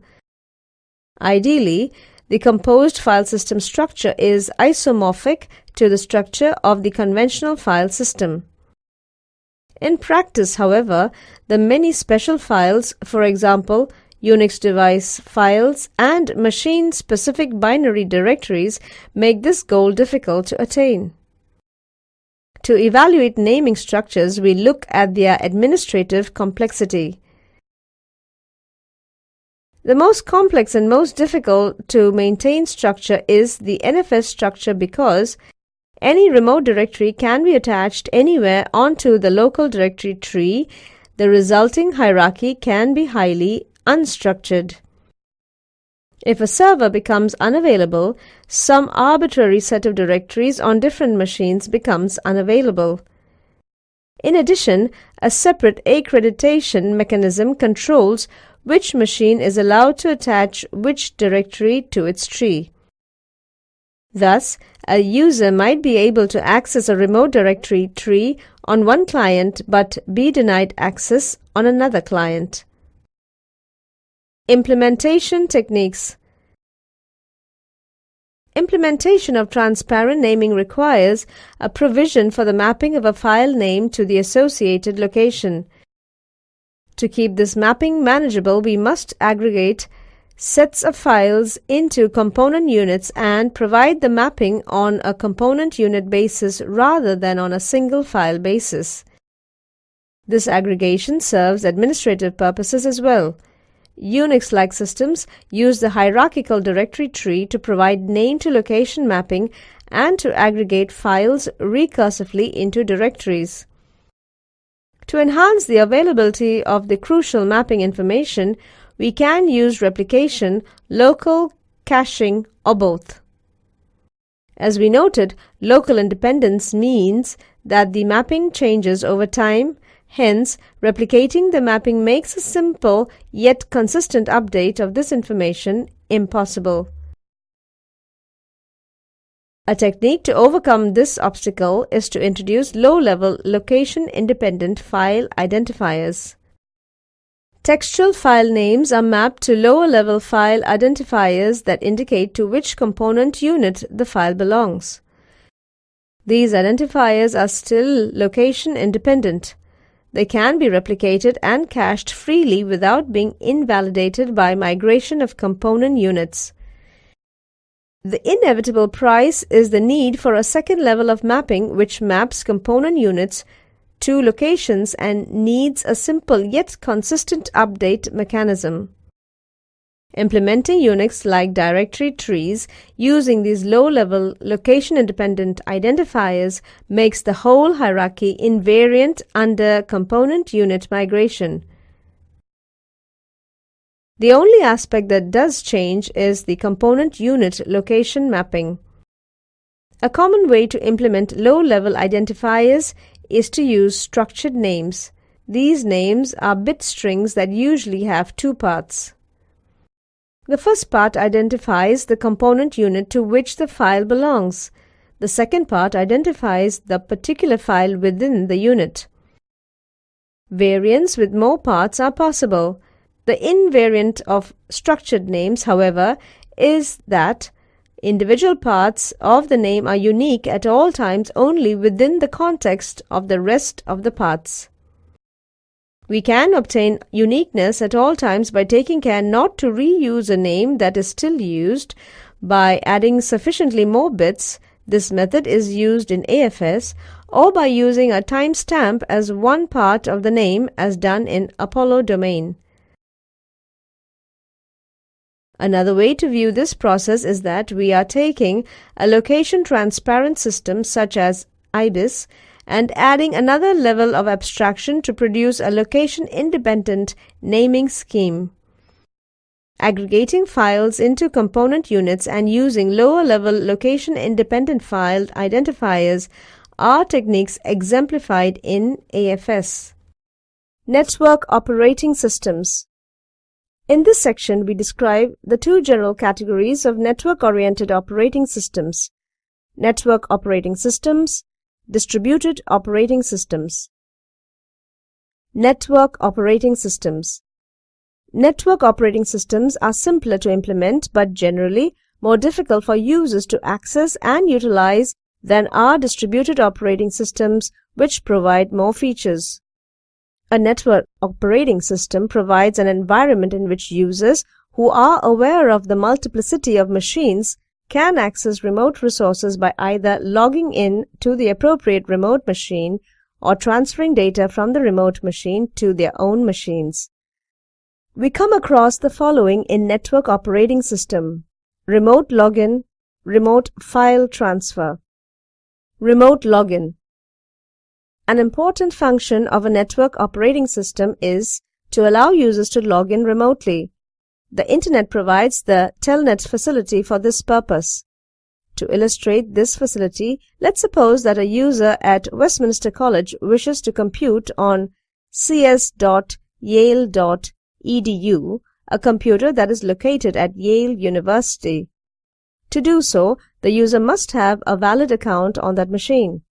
To log in remotely, the user issues the command telnet cs.yale.edu. This command results in the formation of a socket connection between the local machine at Westminster College and the cs.yale.edu computer. After this connection has been established, the networking software creates a transparent, bidirectional link so that all characters entered by the user are sent to a process on cs.yale.edu and all the output from that process is sent back to the user. The process on the remote machine asks the user for a login name and a password. Once the correct information has been received, the process acts as a proxy for the user 1 who can compute on the remote machine just as any local user can. Remote file transfer. Another major function of a network operating system is to provide a mechanism for remote file transfer from one machine to another. In such an environment, each computer maintains its own local file system. If a user at one site, say cs.uvm.edu, wants to access a file located on another computer, say cs.yale.edu, then the file must be copied explicitly from the computer at Yale to the computer at the University of Vermont. The Internet provides a mechanism for such a transfer with the File Transfer Protocol (FTP) program. Suppose that a user on cs.uvm.edu wants to copy a Java program server.java that resides on cs.yale.edu. The user must first invoke the FTP program by executing ftpcs.yale.edu. The program then asks the user for a login name and a password. Once the correct information has been received, the user must connect to the subdirectory where the file server.java resides and then copy the file by executing getServer.java.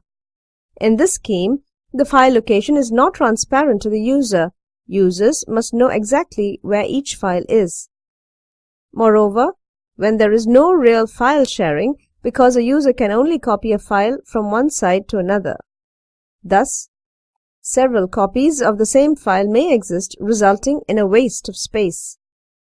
In addition, if these copies are modified, the various copies will be inconsistent. Notice that, in our example, the user at the University of Vermont must have login permission on cs.yale.edu. PTP also provides a way to allow a user who does not have an account on the Yale computer to copy files remotely. This remote copying is accomplished through the anonymous FTP method, which works as follows. The file to be copied, that is server.java, must be placed in a special subdirectory, say JTP, with the protection set to allow the public to read the file. A user who wishes to copy the file uses the FTP command as before. When the user is asked for the login name, the user supplies the name anonymous and an arbitrary password. Once anonymous login is accomplished, care must be taken by the system to ensure that this partially authorized user does not access inappropriate files. Generally, the user is allowed to access only those files that are in the directory tree of user anonymous. Any files placed here are accessible to any anonymous users subject to the usual file protection scheme used on that machine. Anonymous users, however, cannot access files outside of this directory tree. Implementation of the FTP mechanism is similar to Telnet implementation. A daemon on the remote site watches for requests to correlate to the system's PTP port. Login authentication is accomplished and the user is allowed to execute commands remotely. Unlike the Telnet daemon, which executes any command for the user, the PTP daemon responds only to a predefined set of file-related commands. These include the following: get transfer, a file from the remote machine to the local machine; put, transfer from the local machine to the remote machine; ls or dir, list files in the current directory on the remote machine; cd, change the current directory on the remote machine. There are also various commands to change transfer modes for binary or ASCII files and to determine connection status. An important point about Telnet and PTP is that they require the user to change paradigms. PTP requires the user to know a command set entirely different from the normal operating system commands. Telnet requires a smaller shift. The user must know appropriate commands on the remote system. For instance, a user on a Windows machine who telnets to a Unix machine must switch to Unix commands for the duration of the telnet session. Facilities are more convenient for users if they do not require the use of a different set of commands. Distributed operating systems are designed to address this problem. Distributed operating systems. In a distributed operating system, users access remote resources in the same way they access local resources. Data and process migration from one site to another is under the control of the distributed operating system.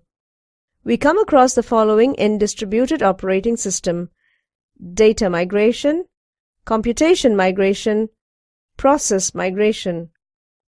Data migration. Suppose a user on site A wants to access data such as a file that resides at site B. The system can transfer the data by one of two basic methods. One approach to data migration is to transfer the entire file to site A. From that point on, all access to the file is local. When the user no longer needs access to the file, a copy of the file, if it has been modified, is sent back to site B. Even if only a modest change has been made to a large file, all the data must be transferred. This mechanism can be thought of as an automated FTP system. This approach was used in the Andrew file system, but it was found to be too inefficient. The other approach is to transfer to site A only those portions of the file that are actually necessary for the immediate task. If another portion is required later, another transfer will take place. When the user no longer wants to access the file, any part of it that has been modified must be sent back to site B. The Sun Microsystems Network File System (NFS) protocol uses this method, as do newer versions of Andrew. The Microsoft SMB protocol, running on top of either TCP/IP or the Microsoft NetBEUI protocol, also allows file sharing over a network. Clearly, if only a small part of a large file is being accessed, the latter approach is preferable. If significant portions of the file are being accessed, however, it is more efficient to copy the entire file. In both methods, data migration includes more than the mere transfer of data from one site to another. The system must also perform various data translations if the two sites involved are not directly compatible, for instance, if they use different character code representations or represent integers with a different number or order of bits. Computer migration. In some circumstances, we may want to transfer the computation rather than the data across the system. This approach is called computation migration. For example, consider a job that needs to access various large files that reside at different sites to obtain a summary of those files. It would be more efficient to access the files at the sites where they reside and return the desired results to the site that initiated the computation. Generally, if the time to transfer the data is longer than the time to execute the remote command should be used. Such a computation can be carried out in different ways. Suppose that process P wants to access a file at site A. Access to the file is carried out at site A and could be initiated by an RPC. An RPC uses a datagram protocol, UDP, on the Internet to execute a routine on a remote system. Process P invokes a predefined procedure at site A. The procedure executes appropriately and then returns the result to P. Alternatively, process P can send a message to site A. The operating system at site A then creates a new process Q whose function is to carry out the designated task. When process Q completes its execution, it sends the needed result back to P via the message system. In this scheme, process P may execute concurrently with the process Q. In fact, it may have several processes running concurrently on several sites. Either method could be used to access several files residing at various sites. One RPC might result in the invocation of another RPC or even in the transfer of messages to another site. Similarly, process Q could, during the course of its execution, send a message to another site which in turn would create another process. This process might either send a message back to Q or repeat the cycle. Process migration. A local extension of computation migration is process migration. When a process is submitted for execution, it is not always executed at the site at which it is initiated. The entire process or parts of it may be executed at different sites. This scheme may be used for several reasons. Load balancing. The processes or sub-processes may be distributed across the network to even the workload. Computation speed-up. If a single process can be divided into a number of sub-processes that can run concurrently on different sites, then the total process turnaround time can be reduced. Hardware preference. The process may have characteristics that make it more suitable for execution on some specialized processor, such as matrix inversion on any array processor, rather than on a microprocessor. Software preference. The process may require software that is available at only a particular site, and either the software cannot be moved or it is less expensive to move the process. Data access. Just as in computation migration, if the data being used in the computation are numerous, it may be more efficient to have a process run remotely than to transfer all the data. We use two complementary techniques to move processes in a computer network. In the first, the system can attempt to hide the fact that the process has migrated from the client. The scheme has the advantage that the user does not need to code her program explicitly to accomplish the migration. This method is usually employed for achieving load balancing and computation speed-up among homogeneous systems, as they do not need user input to help them execute programs remotely. The other approach is to allow or require the user to specify explicitly how the process should migrate. This method is usually employed when the process must be moved to satisfy a hardware or software preference. Certainly, it provides data migration between a web server and a web client. It also provides computation migration. For instance, a web client could trigger a database operation on a web server. Finally, with Java, it provides a form of process migration. Java applets are sent from the server to the client where they are executed. A network operating system provides most of these features, but a distributed operating system makes them seamless and easily accessible. The result is a powerful and easy-to-use facility, one of the reasons for the huge growth of the World Wide Web. Network structure topology. Network structure. It includes the following details: topology, network types, communication, design strategies. Network topology. The sites in a distributed system can be connected physically in a variety of ways. Each configuration has advantages and disadvantages. We can compare the configurations by using the following criteria. Installation cost, the cost of physically linking the sites in the system. Communication cost, the cost in time and money to send a message from site A to site B. Availability, the extent to which data can be accessed despite the failure of some links or sites. The various topologies are depicted in figure graphs whose nodes correspond to sites. Topology. Explanation for the above diagram.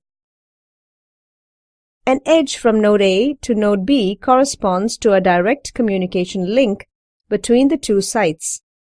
In a fully connected network, each site is directly connected to every other site. However, the number of links grows as the square of the number of sites, resulting in a huge installation cost. Therefore, fully connected networks are impractical in any large system. In a partially connected network, direct links exist between some but not all pairs of sites. Hence, the installation cost of such a configuration is lower than that of the fully connected network. However, if two sites A and B are not directly connected, messages from one to the other must be through a sequence of communication links. This requirement results in a higher communication cost. If a communication link fails, a message that would have been transmitted across the link must be rerouted. In some cases, another route through the network may be found so that the messages are able to reach their destination. In other cases, a failure may mean that no connection exists between some pair or pairs of sites. When a system is split into two or more unconnected subsystems, it is partitioned. Under this definition, a subsystem or partition may consist of a single node. These types have different failure characteristics and installation and communication costs. Installation and communication costs are relatively low for a tree-structured network. However, the failure of a single link in such a network can result in the networks becoming partitioned. In a ring network, at least two links must fail for partition to occur. Thus, the ring network has a higher degree of availability than does a tree-structured network. However, the communication cost is high since a message may have to cross a large number of links. In a star network, the failure of a single link results in a network partition, but one of the partitions has only a single site. Such a partition can be treated as a single site failure. The star network also has a low communication cost since each site is at most two links away from every other site. However, if the central site fails, all the sites in the system become disconnected from one another. Network types. There are basically two types of networks: local area networks, wide area networks. The main difference between the two is the way in which they are geographically distributed. Local area networks are composed of processes distributed over small areas such as a single building or a number of adjacent buildings, whereas wide area networks are composed of a number of autonomous processes distributed over a large area such as the United States. These differences imply major variations in the speed and reliability of the communications networks, and they are reflected in the distributed operating system design. Local area networks. Local area networks emerged in the early 1970s as a substitute for large mainframe computer systems.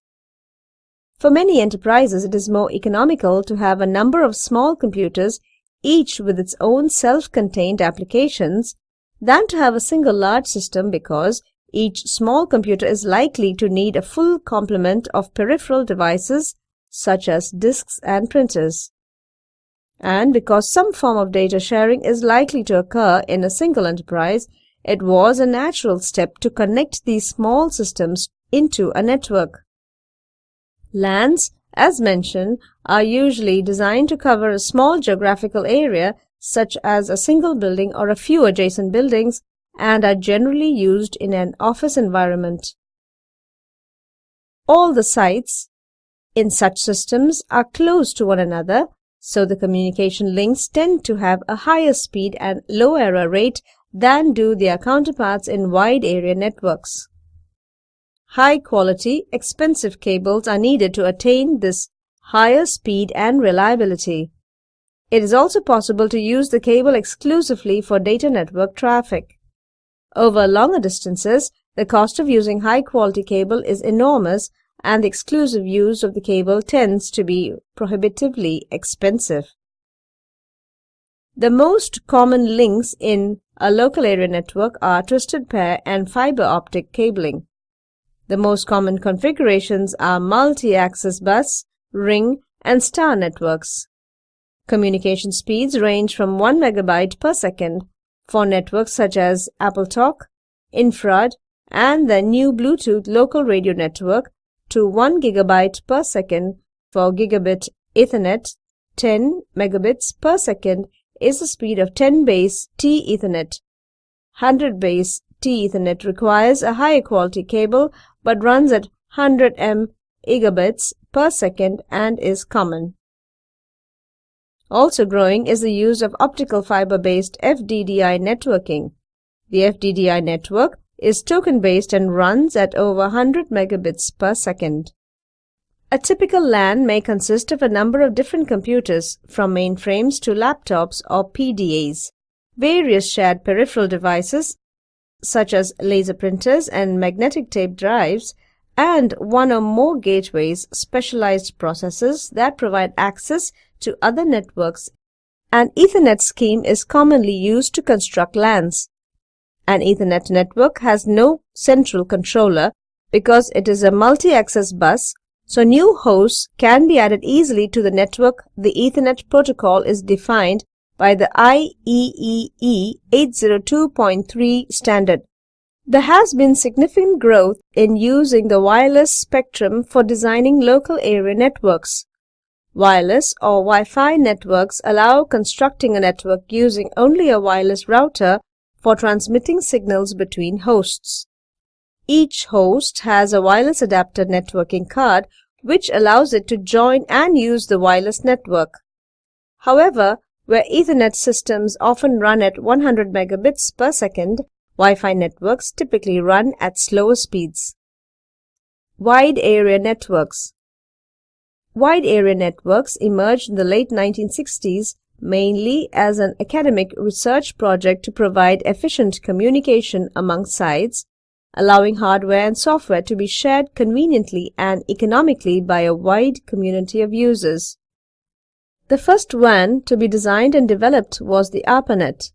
Begun in 1968, the ARPANET has grown from a 4-site experimental network to a worldwide network of networks. The Internet, comprising millions of computer systems, because the sites in a WAN are physically distributed over a large geographical area, the communication links are by default relatively slow and unreliable. Typical links are telephone lines, leased, dedicated data lines, microwave links, and satellite channels. These communication links are controlled by special communication processors which are responsible for defining the interface through which the sites communicate over the network, as well as for transferring information among the various sites. For example, the Internet WAN enables hosts at geographically separated sites to communicate with one another. The host computers typically differ from one another in type, speed, word length, operating system, and so on. Hosts are generally on LANs, which are in turn connected to the Internet via regional networks. The regional networks, such as NSFNet in the Northeast United States, are interlinked with routers to form the worldwide network. Connections between networks frequently use a telephone system service called T1, which provides a transfer rate of 1.544 megabits per second over leased line. For sites requiring faster Internet access, T1s are collected into multiple T1 units that work in parallel to provide more throughput. For instance, a T3 is composed of 28 T1 connections and has a transfer rate of 45 megabits per second. The routers control the path each message takes through the net. This routing may be either dynamic to increase communication efficiency or static to reduce security risks or to allow communication charges to be computed. Other WANs use standard telephone lines as their primary means of communication. Modems are devices that accept digital data from the computer side and convert it to the analog signals that the telephone system uses. A modem at the destination side converts the analog signal back to digital form and the destination receives the data. The Unix News Network, the UUCP, allows systems to communicate with each other at predetermined times via modems to exchange messages. The messages are then routed to other nearby systems and in this way either are propagated to all hosts on the network, public messages, or are transferred to specific destinations, private messages. WANs are generally slower than LANs. Their transmission rates range from 1200 bits per second to over 1 megabit per second. UUCP has been superseded by PPP, the point-to-point protocol. PPP functions over modem Coryu1 elections, allowing home computers to be fully connected to the Internet. Communication structures. Now that we have discussed the physical aspects of networking, we turn to the internal workings. The designer of a communication network must address 5 basic issues: naming and name resolution. How do two processes locate each other to communicate? Routing strategies. How are messages sent through the network? Packet strategies. Are packets sent individually or as a sequence? Connection strategies. How do two processes send a sequence of messages? Contention. How do we resolve conflicting demands for the network's use, given that it is a shared resource?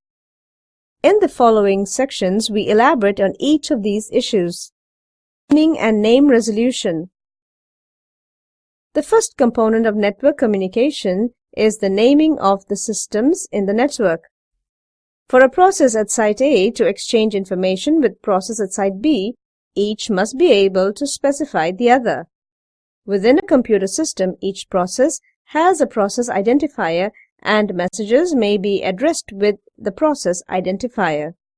Because networked systems share no memory, however, a host within the system initially has no knowledge about the processes on other hosts. To solve this problem, processes on remote systems are generally identified by the pair host name identifier, where host name is a name unique within the network and identifier may be a process identifier or other unique number within that host.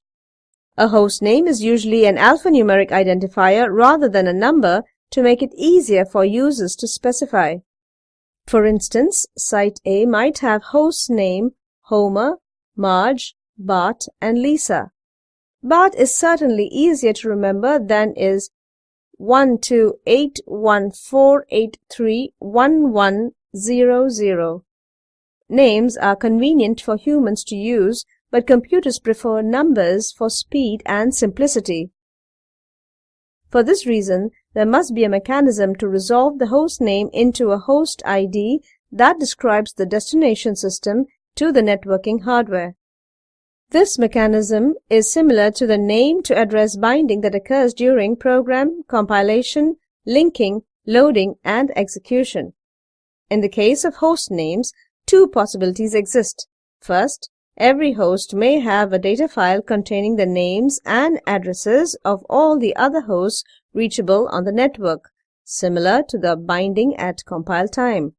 The problem with this model is that adding or removing a host from the network requires updating the data files on all the hosts.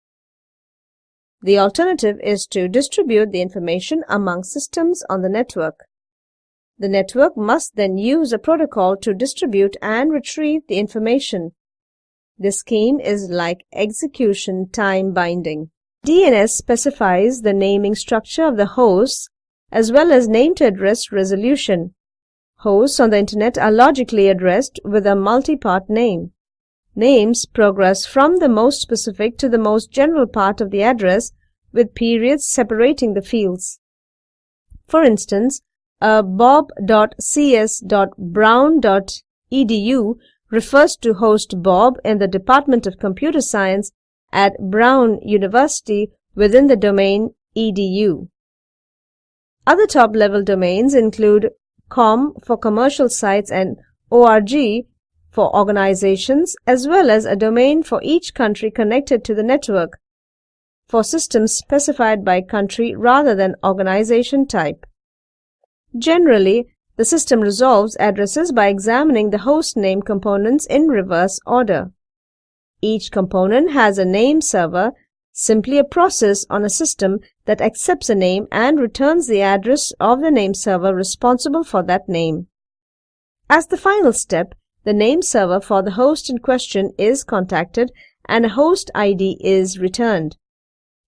For our example system, bob.cs.brown.edu, the following steps will be taken as a result of a request made by a process on system A to communicate with bob.cs.brown.edu.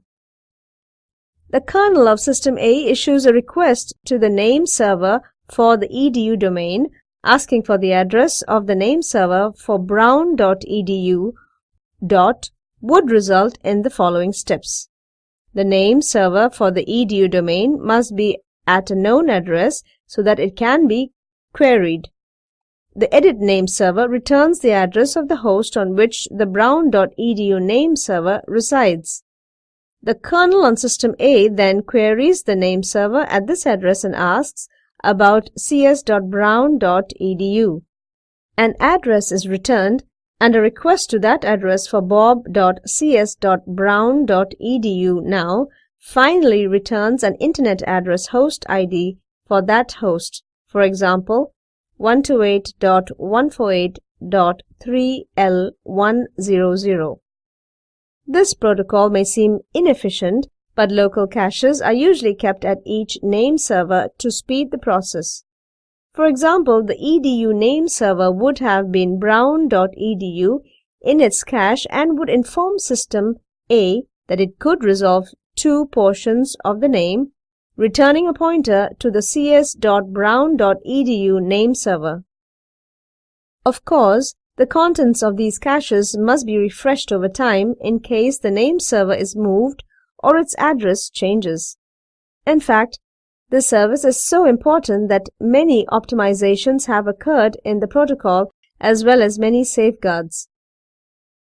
Consider what would happen if the primary edu name server crashed. It is possible that no edu hosts would be able to have their addresses resolved, making them all unreachable. The solution is to use secondary backup name servers that duplicate the contents of the primary servers. Before the domain name service was introduced, all hosts on the internet needed to have copies of a file that contained the names and addresses of each host on the network. All changes to this file had to be registered at one site, host SRI-NIC, and periodically all hosts had to copy the updated file from SRI-NIC to be able to contact new systems or find hosts whose addresses had changed. Under the domain name service, each name server site is responsible for updating the host information for that domain. For instance, any host changes at Brown University are the responsibility of the name server for brown.edu and do not have to be reported anywhere else. DNS lookups will automatically retrieve the updated information because brown.edu is contacted directly. Within domains, there can be autonomous subdomains to distribute further the responsibility for host name and host ID changes. Java provides the necessary API to design a program that maps IP names to IP addresses. The program shown below is passed an IP name, such as bob.cs.brown.edu on the command line and either outputs the IP address of the host or returns a message indicating that the host name could not be resolved. Java program illustrating a DNS lookup. Explanation about the above program. An inet address is a Java class representing an IP name or address. The static method getByName function belonging to the inet address class is passed a string representation of an IP name and it returns the corresponding inet address.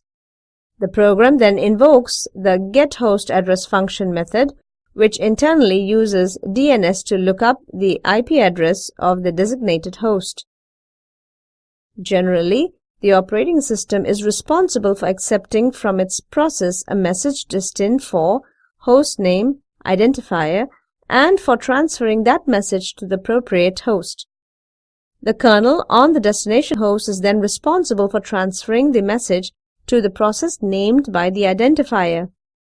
This exchange is by no means trivial. Routing strategies.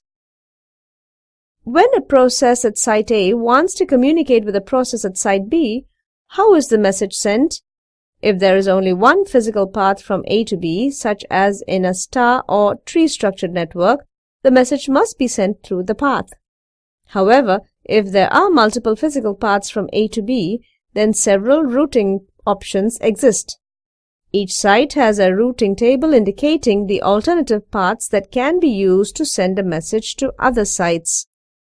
The table may include information about the speed and cost of the various communication paths, and it may be updated as necessary either manually or via programs that exchange routing information.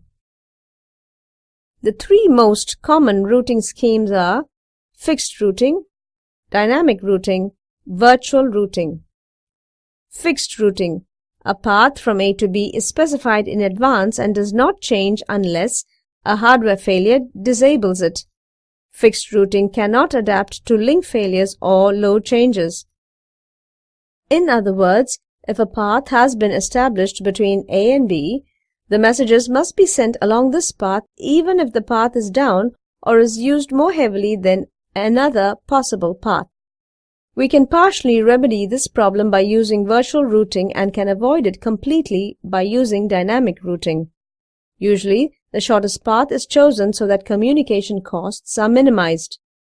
Virtual routing. A path from A to B is fixed for the duration of one. Different sessions involving messages from A to B may use different paths. A session could be as short as a file transfer or as long as a remote login period. Dynamic routing. The path used to send a message from site A to site B is chosen only when the message is sent because the decision is made dynamically. Separate messages may be assigned different paths. Site A will make a decision to send the message to site C. C in turn will decide to send it to site D, and so on. Eventually, a site will deliver the message to B. Usually, a site sends a message to another site on whatever link is the least used at that particular time. There are trade-offs among these three schemes. Fixed routine and virtual routing ensure that messages from A to B will be delivered in the order in which they were sent. In dynamic routing, messages may arrive out of order. We can remedy this problem by appending a sequence number to each message. Dynamic routing is the most complicated to set up and run. However, it is the best way to manage routing in complicated environments. Unix provides both fixed routing for use on hosts within simple networks and dynamic routing for complicated network environments. It is also possible to mix the two. Within a site, the host may just need to know how to reach the system that connects the local network to other networks, such as company-wide networks or the Internet. Such a node is known as a gateway. Each individual host has a static route to the gateway, although the gateway itself uses dynamic routing to reach any host on the rest of the network. A router is the entity within the computer network responsible for routing messages. A router can be a host computer with routing software or a special-purpose device. Either way, a router must have at least two network connections or else it would have nowhere to route messages. A router decides whether any given message needs to be passed from the network on which it is received to any other network connected to the router. It makes this determination by examining the destination internet address of the message. The router checks its tables to determine the locations of the destination host, or at least of the network to which it will send the message toward the destination host. In the case of static routing, this table is changed only by manual update. A new file is loaded onto the router. With dynamic routing, a routing protocol is used between routers to inform them of network changes and to allow them to update their routing tables automatically. Gateways and routers typically are dedicated hardware devices that run code out of firmware. Packet strategies. Messages are generally of variable length. To simplify the system design, we commonly implement communication with fixed-length messages called packets, frames, or datagrams. A communication implemented in one packet can be sent to its destination in a connectionless message. A connectionless message can be unreliable, in which case the sender has no guarantee that and cannot tell whether the packet reached its destination. Alternatively, the packet can be reliable. Usually, in this case, a packet is returned from the destination indicating that the packet arrived. Of course, the return packet could be lost along the way. If a message is too long to fit within one packet, or if the packets need to flow back and forth between the two communicators, a connection is established to allow the reliable exchange of multiple packets. Connection strategies. Once messages are able to reach their destinations, processes can institute communications sessions to exchange information. Pairs of processes that want to communicate over the network can be connected in a number of ways. The three most common schemes are circuit switching, message switching, packet switching. Circuit switching. If two processes want to communicate, a permanent physical link is established between them. This link is allocated for the duration of the communication session, and no other process can use that link during this period, even if the two processes are not actively communicating for a while. This scheme is similar to that used in the telephone system. Once a communication line has been opened between two parties, that is, party A calls party B, no one else can use the circuit until the communication is terminated explicitly, for example, when the parties hang up. Message switching. If two processes want to communicate, a temporary link is established for the duration of one message transfer. Physical links are allocated dynamically among correspondents as needed and are allocated for only short periods. Each message is a block of data with system information such as the source, the destination, and error correction codes (ECC) that allows the communication network to deliver message to the destination correctly. The scheme is similar to the post office mailing system. Each letter is a message that contains both the destination address and source return address. Many messages from different users can be shipped over the same link. Packet switching. One logical message may have to be divided into a number of packets. Each packet may be sent to its destination separately, and each therefore must include a source and destination address with its data. Furthermore, the various packets may take different paths through the network. The packets must be reassembled into messages as they arrive. Note that it is not harmful for data to be broken into packets, possibly routed separately and reassembled at the destination. Breaking up an audio signal, say a telephone communication, in contrast, could cause great confusion if it was not done carefully. There are obvious trade-offs among these schemes. Circuit switching requires substantial setup time and may waste network bandwidth, but it incurs less overhead for shipping each message. Conversely, message and packet switching require less setup time but incur more overhead per message. Also, In packet switching, each message must be divided into packets and later reassembled. Packet switching is the method most commonly used on data networks because it makes the best use of network bandwidth. Contention.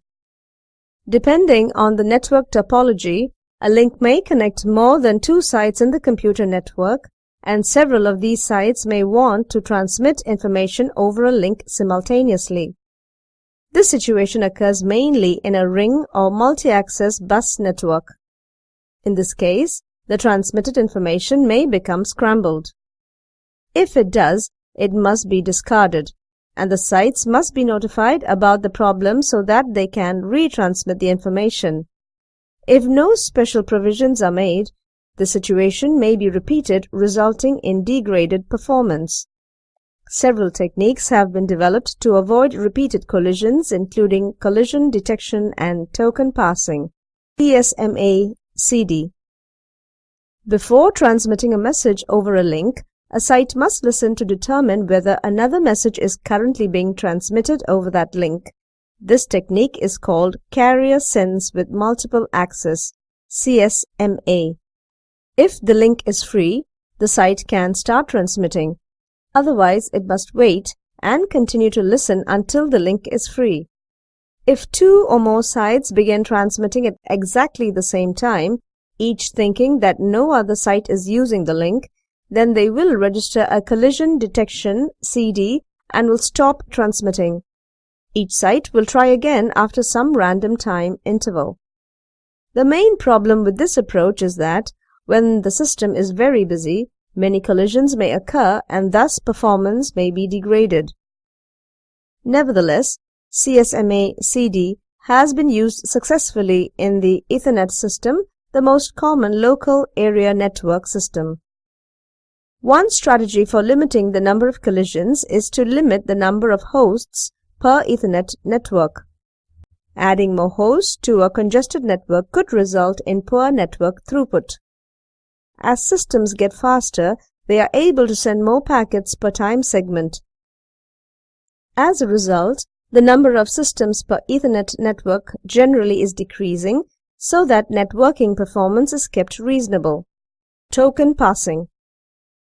A unique message type known as a token continuously circulates in the system, usually a ring structure. A site that wants to transmit information must wait until the token arrives.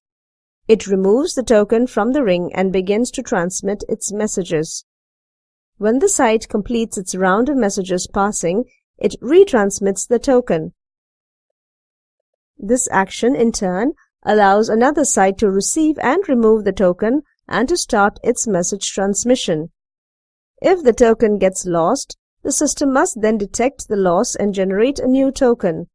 It usually does that by declaring an election to choose a unique site where a new token will be generated. Design strategies.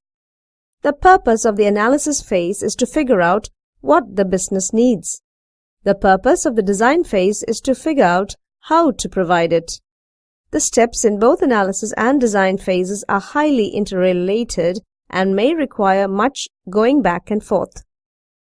The system architecture design consists of plans for the hardware, software, communications, security, and global support for the new application. The designers must decide if processing will occur in the server-based, at the personal computer, client-based, or in some combination of these, client-server-based. The network model shows major components of the system, where they are located and how they will be connected to one another. The hardware and software specifications describe these components in detail and aid those responsible for purchase and acquisition of these products. Functions of the application system: data storage, data access logic, application logic, presentation logic. Remote file access. Consider a user who requests access to a remote file. The server storing the file has been located by the naming scheme, and now the actual data transfer must take place. One way to achieve this transfer is through a remote service mechanism whereby requests for accesses are delivered to the server machine performs the accesses, and the results are forwarded back to the user. One of the most common ways of implementing remote service is the Remote Procedure Call (RPC) paradigm. A direct analogy exists between disk access methods in conventional file systems and the remote service method in a DFS. Using the remote service method is analogous to performing a disk access for each access request. To ensure reasonable performance of a remote service mechanism, we can use a form of caching. In conventional file systems, the rationale for caching is to reduce disk input-output, thereby increasing performance, whereas in DFS, the goal is to reduce both network traffic and disk input-output. In the following discussion, we describe the implementation of caching in a DFS and contrast it with the basic remote service paradigm. Basic caching scheme. The concept of caching is simple. If the data needed to satisfy the access request are not already cached, then a copy of those data is brought from the server to the client system. Accesses are performed on the cached copy. The idea is to retain recently accessed disk blocks in the cache so that repeated accesses to the same information can be handled locally without additional network traffic.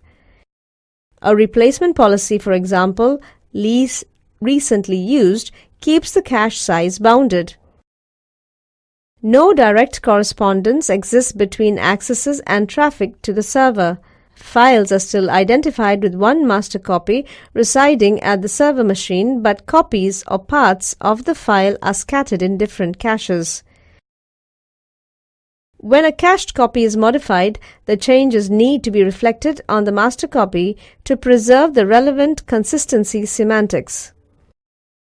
The problem of keeping the cached copies consistent with the master file is the cache consistency problem.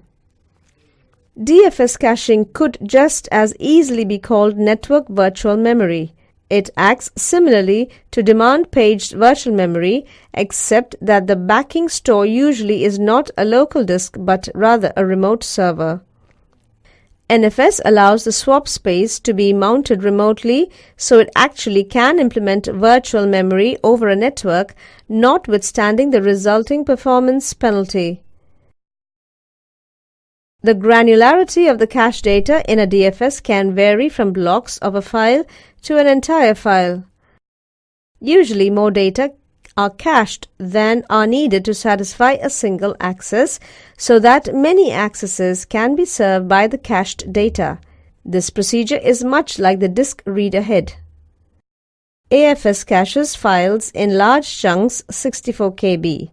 The other systems discussed in this chapter support caching of individual blocks driven by client demand.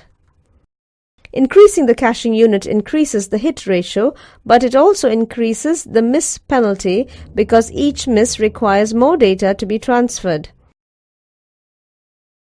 It increases the potential for consistency problems as well. Selecting the unit of caching involves considering parameters such as the network transfer unit and the RPC protocol service unit if an RPC protocol is used. The network transfer unit for Ethernet, a packet, is about 1.5 KB, so larger units of cached data need to be disassembled for delivery and reassembled on reception. Block size and total cache size are obviously of importance for block caching schemes. In Unix-like systems, common block sizes are 4 KB and 8 KB. For large caches over 1 MB, large block sizes over 8 KB are beneficial. For smaller caches, large block sizes are less beneficial because they result in fewer blocks in the cache and a lower hit ratio. Cache location. Where should the cached data be stored? On disk or in main memory? Disk cache have one clear advantage over main memory caches. They are reliable. Modifications to cache data are lost in a crash if the cache is kept in volatile memory. Moreover, if the cached data are kept on disk, they are still there during recovery and there is no need to fetch them again. Main memory caches have several advantages of their own, however. Main memory caches permit workstations to be diskless. Data can be accessed more quickly from a cache in main memory than from one on a disk. Technology is moving toward larger and less expensive memory. The achieved performance speed-up is predicted to outweigh the advantages of disk caches. The server caches used to speed up disk input-output will be in main memory regardless of where user caches are located.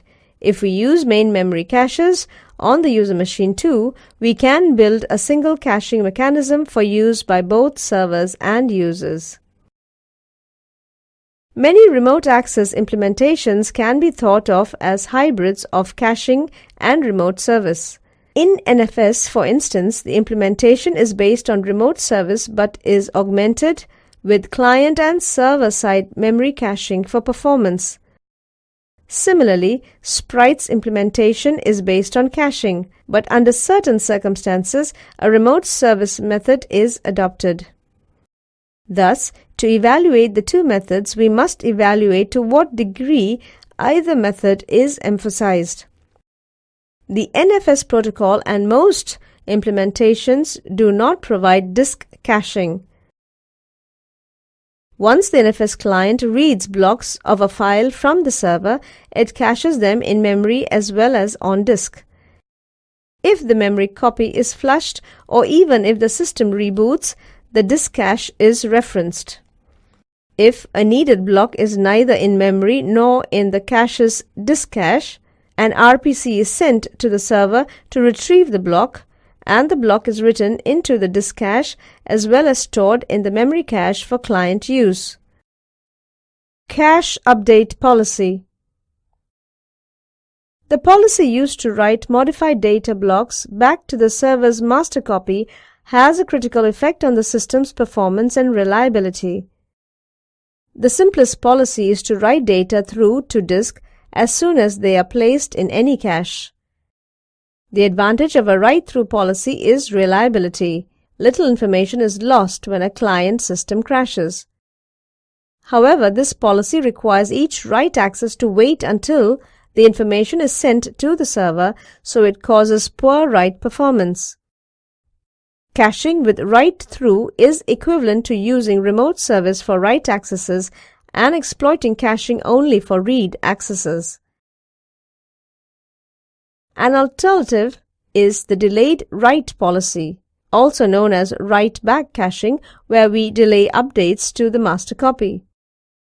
Modifications are returned to the cache and then are written through to the server at a later time. This policy has two advantages over write-through. First, because writes are made to the cache, write accesses complete much more quickly. Second, data may be overwritten before they are written back, in which case only the last update needs to be written at all. Unfortunately, delayed write schemes introduce reliability problems since unwritten data are lost whenever a user machine crashes.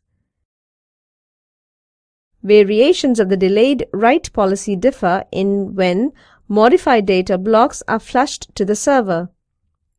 One alternative is to flush a block when it is about to be ejected from the client's cache. This option can result in good performance, but some blocks can reside in the client's cache a long time before they are written back to the server. A compromise between this alternative and the write-through policy is to scan the cache at regular intervals and to flush blocks that have been modified since the most recent scan, just as Unix scans its local cache. Sprite uses this policy with a 30-second interval, and FS uses the policy for file data, but once a write is issued to the server during a cache flush, the write must reach the server's disk before it is considered complete. NFS treats metadata, directory data, and file attribute data differently. Any metadata changes are issued synchronously to the server. Thus, file structure loss and directory structure corruption are avoided when a client or the server crashes. Cache and its use of caching. For NFS with cache, writes are also written to the local disk cache area when they are written to the server to keep all copies consistent.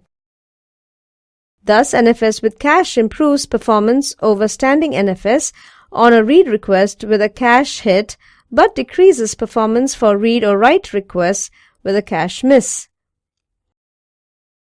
As with all caches, it is vital to have a high cache hit rate to gain performance.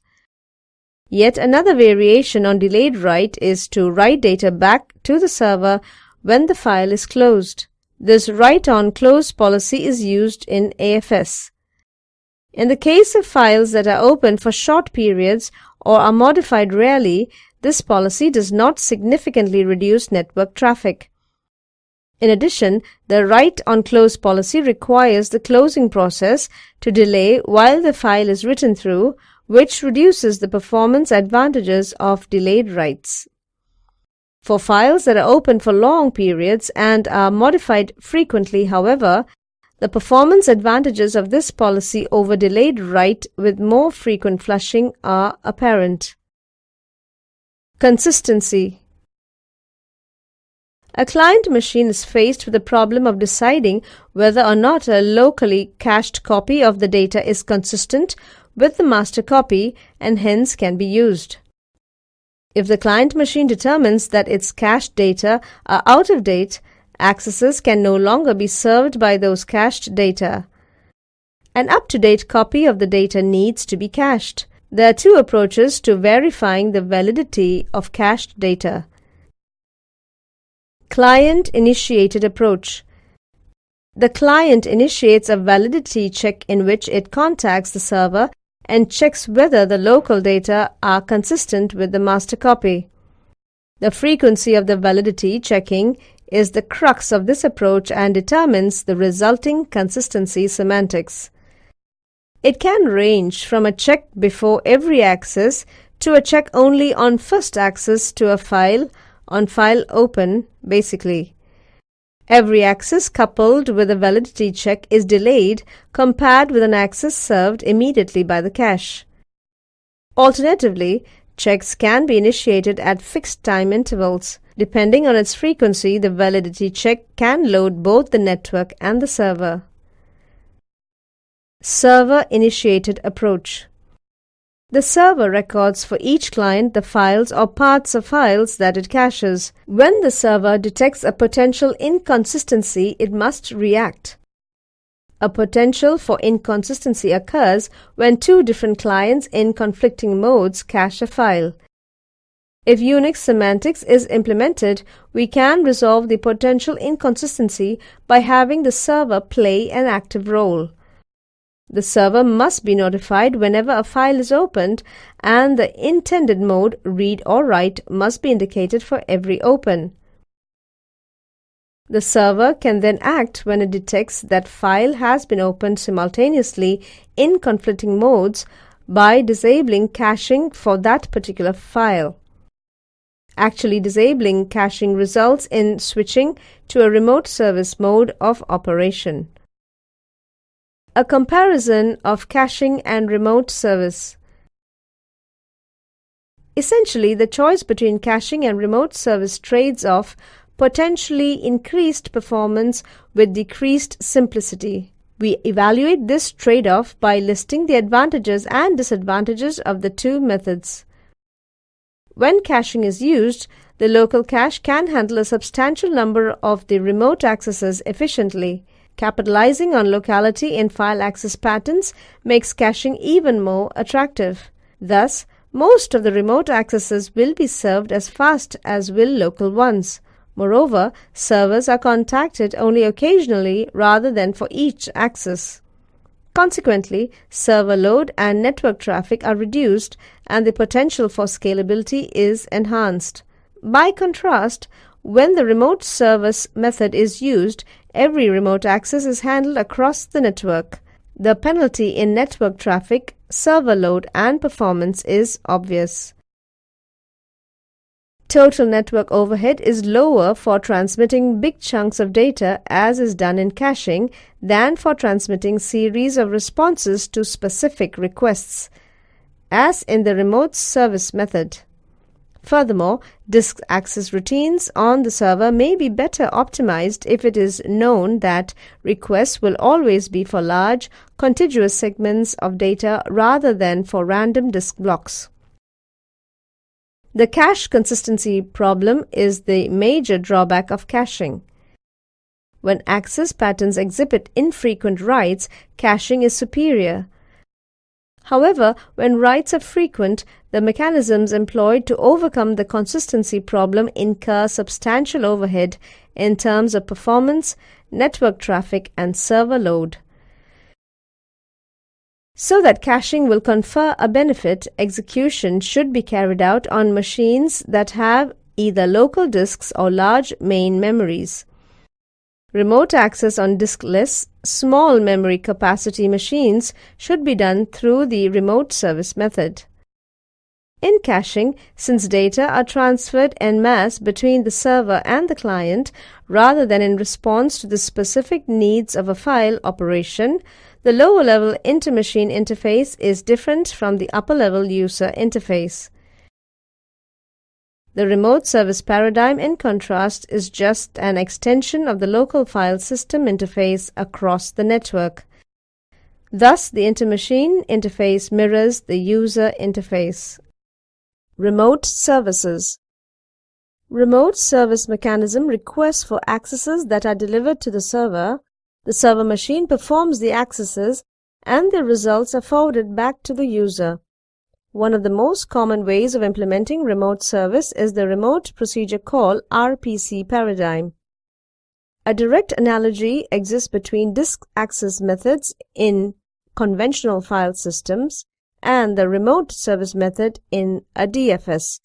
Using the remote service method is analogous to performing a disk access for each access request.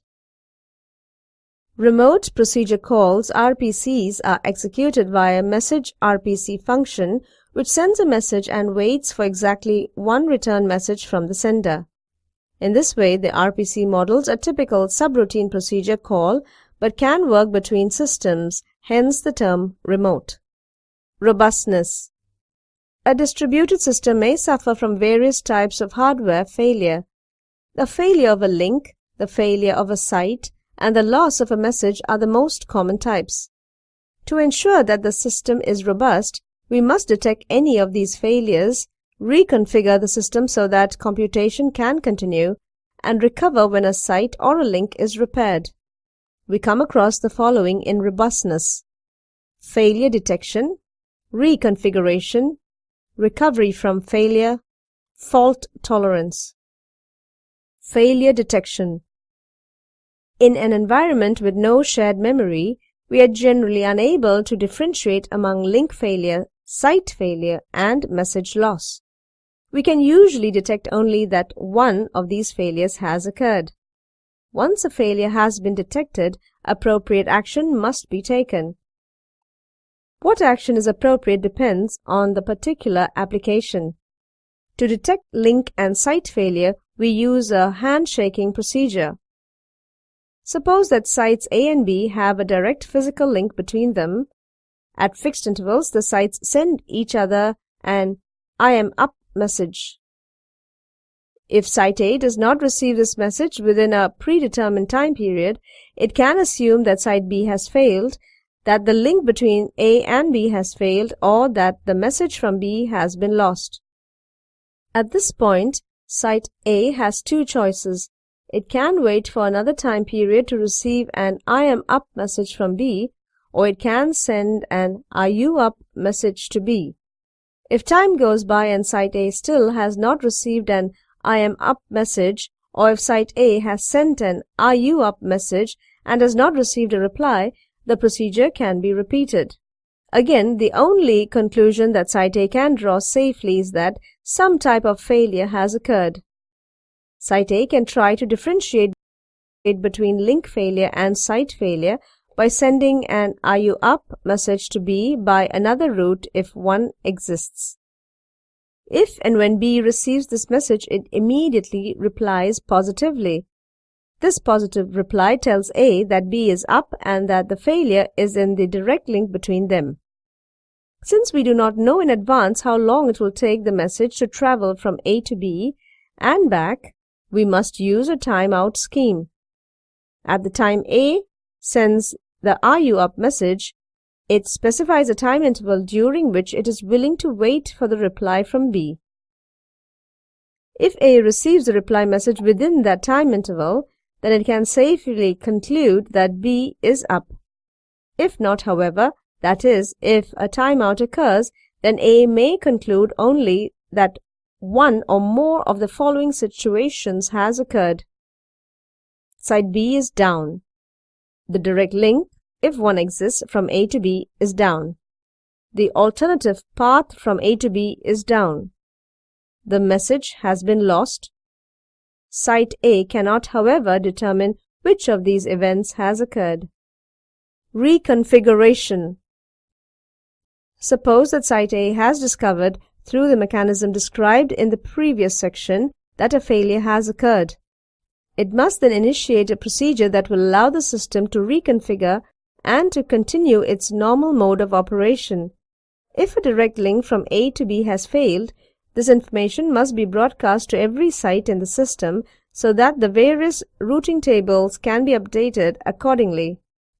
If the system believes that a site has failed because that site can be reached no longer, then all sites in the system must be so notified so that they will no longer attempt to use the services of the failed site.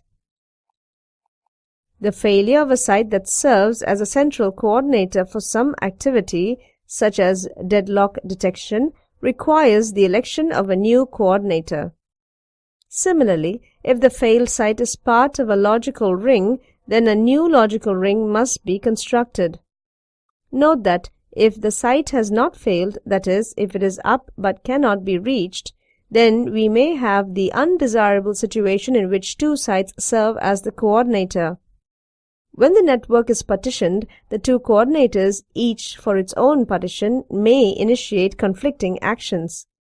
For example, if the coordinators are responsible for implementing mutual exclusion, we may have a situation in which two processes are executing simultaneously in their critical sections.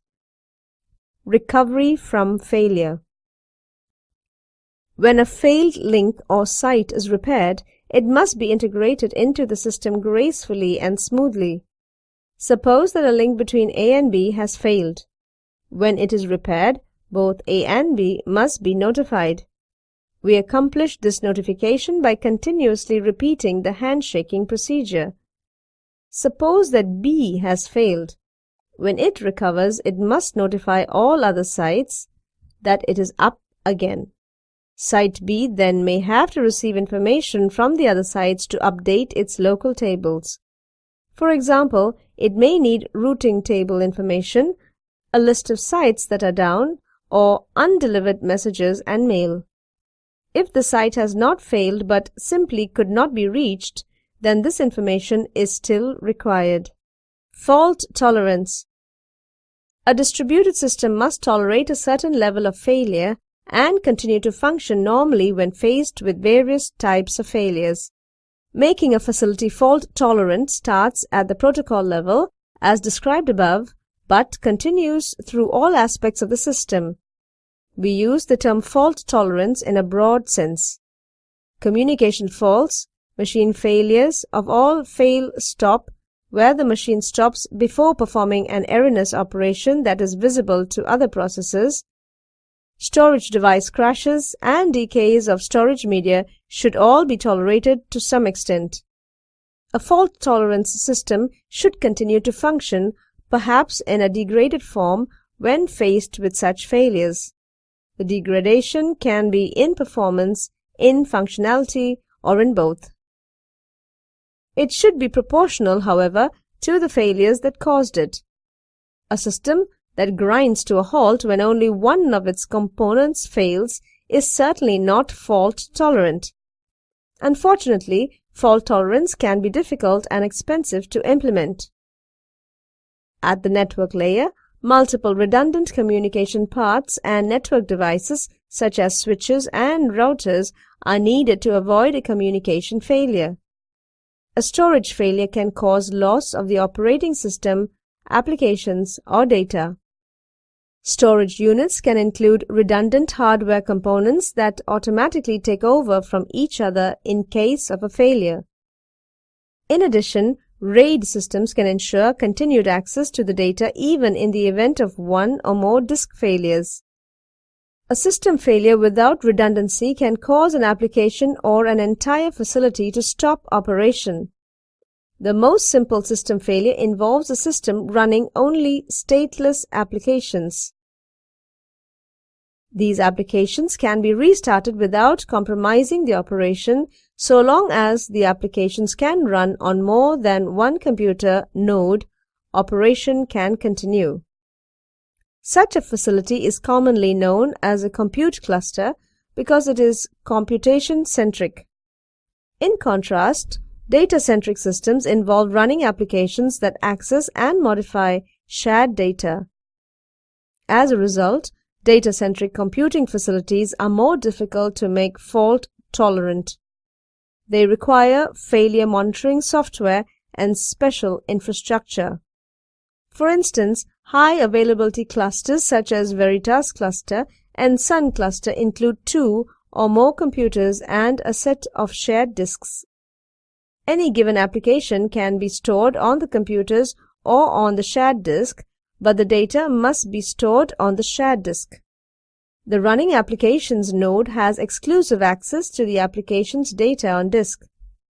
The application is monitored by the cluster software, and if it fails, it is automatically restarted. If it cannot be restarted, or if the entire computer fails, the node's exclusive access to the application's data is terminated and is granted to another node in the cluster. The application is restarted on that new node. The application loses whatever state information was in the failed system's memory, but can continue based on whatever state it last wrote to the shared disk. From a user's point of view, a service was interrupted and then restarted, possibly with some data missing. Specific applications may improve on this functionality by implementing lock management along with clustering. With lock management, the application can run on multiple nodes and can use the same data on shared disks concurrently. Clustered databases frequently implement this functionality. If a node fails, transactions can continue on other nodes and users notice no interruption of service as long as the client is able to automatically locate the other nodes in the cluster. Any non-committed transactions on the failed node are lost, but again, client applications can be designed to retry non-committed transactions if they detect a failure of their database node. Stateful versus stateless service. There are 2 approaches for storing server-side information when a client accesses remote files. Either the server tracks each file being accessed by each client, or it simply provides blocks as they are requested by the client without knowledge of how those blocks are used. In the former case, the service provided is stateful. In the latter case, it is stateless. The typical scenario of a stateful file service is as follows. A client must perform an open function operation on a file before accessing that file. The server fetches information about the file from its disk, stores it in memory, and gives the client a connection identifier that is unique to the client and the open file. In Unix terms, the server fetches the mode and gives the client a file descriptor which serves as an index to an in-core table of inodes. This identifier is used for subsequent accesses until the session ends. A stateful service is characterized as a connection between the client and the server during a session. Either on closing the file or by a garbage collection mechanism, the server must reclaim the main memory space used by the clients that are no longer active. The key point regarding fault tolerance in a stateful service approach is that the server keeps main memory information about its clients. AFS is a stateful file service. A stateless file service avoids state information by making each request self-contained. That is, each request identifies the file and the position in the file for read and write accesses in full. The server does not need to keep a table of open files in main memory, although it usually does so for efficiency reasons. Moreover, there is no need to establish and terminate a connection through open function and close function operations. They are totally redundant since each file operation stands on its own and is not considered part of a session. A client process would open a file, and that open would not result in the sending of a remote message. Reads and writes would take place as remote messages or cache lookups. The final close by the client would again result in only a local operation. NFS is a stateless file service. The advantage of a stateful over a stateless service is increased performance. File information is cached in main memory and can be accessed easily via the connection identifier, thereby saving disk accesses. In addition, a stateful server knows whether a file is open for sequential access and can therefore read ahead the next blocks. Stateless servers cannot do so since they have no knowledge of the purpose of the client's requests. The distinction between stateful and stateless service becomes more evident when we consider the effects of a crash that occurs during a service activity. A stateful server loses all its volatile state in a crash. Ensuring the graceful recovery of such a server involves restoring the state, usually by a recovery protocol based on a dialogue with clients. Less graceful recovery requires that the operations that were underway when the crash occurred be aborted. A different problem is caused by client failures. The server needs to become aware of such failures so that it can reclaim space allocated to record the state of crashed client processes. This phenomenon is sometimes referred to as orphan detection and elimination. A stateless computer server avoids these problems since a newly reincarnated server can respond to a self-contained request without any difficulty. Therefore, the effects of server failures and recovery are almost unnoticeable. There is no difference between a slow server and a recovering server from a client's point of view. The client keeps retransmitting its request if it receives no response. The penalty for using the robust stateless service is no longer request messages and slower processing of requests, since there is no in-core information to speed the processing. In addition, stateless service imposes additional constraints on the design of the DFS. First, since each request identifies the target file, a uniform system-wide low-level naming scheme should be used. Translating remote to local names for each request would cause even slower processing of the requests. Second, since clients retransmit requests for file operations, these operations must be idempotent, that is, each operation must have the same effect and return the same output if executed several times consecutively.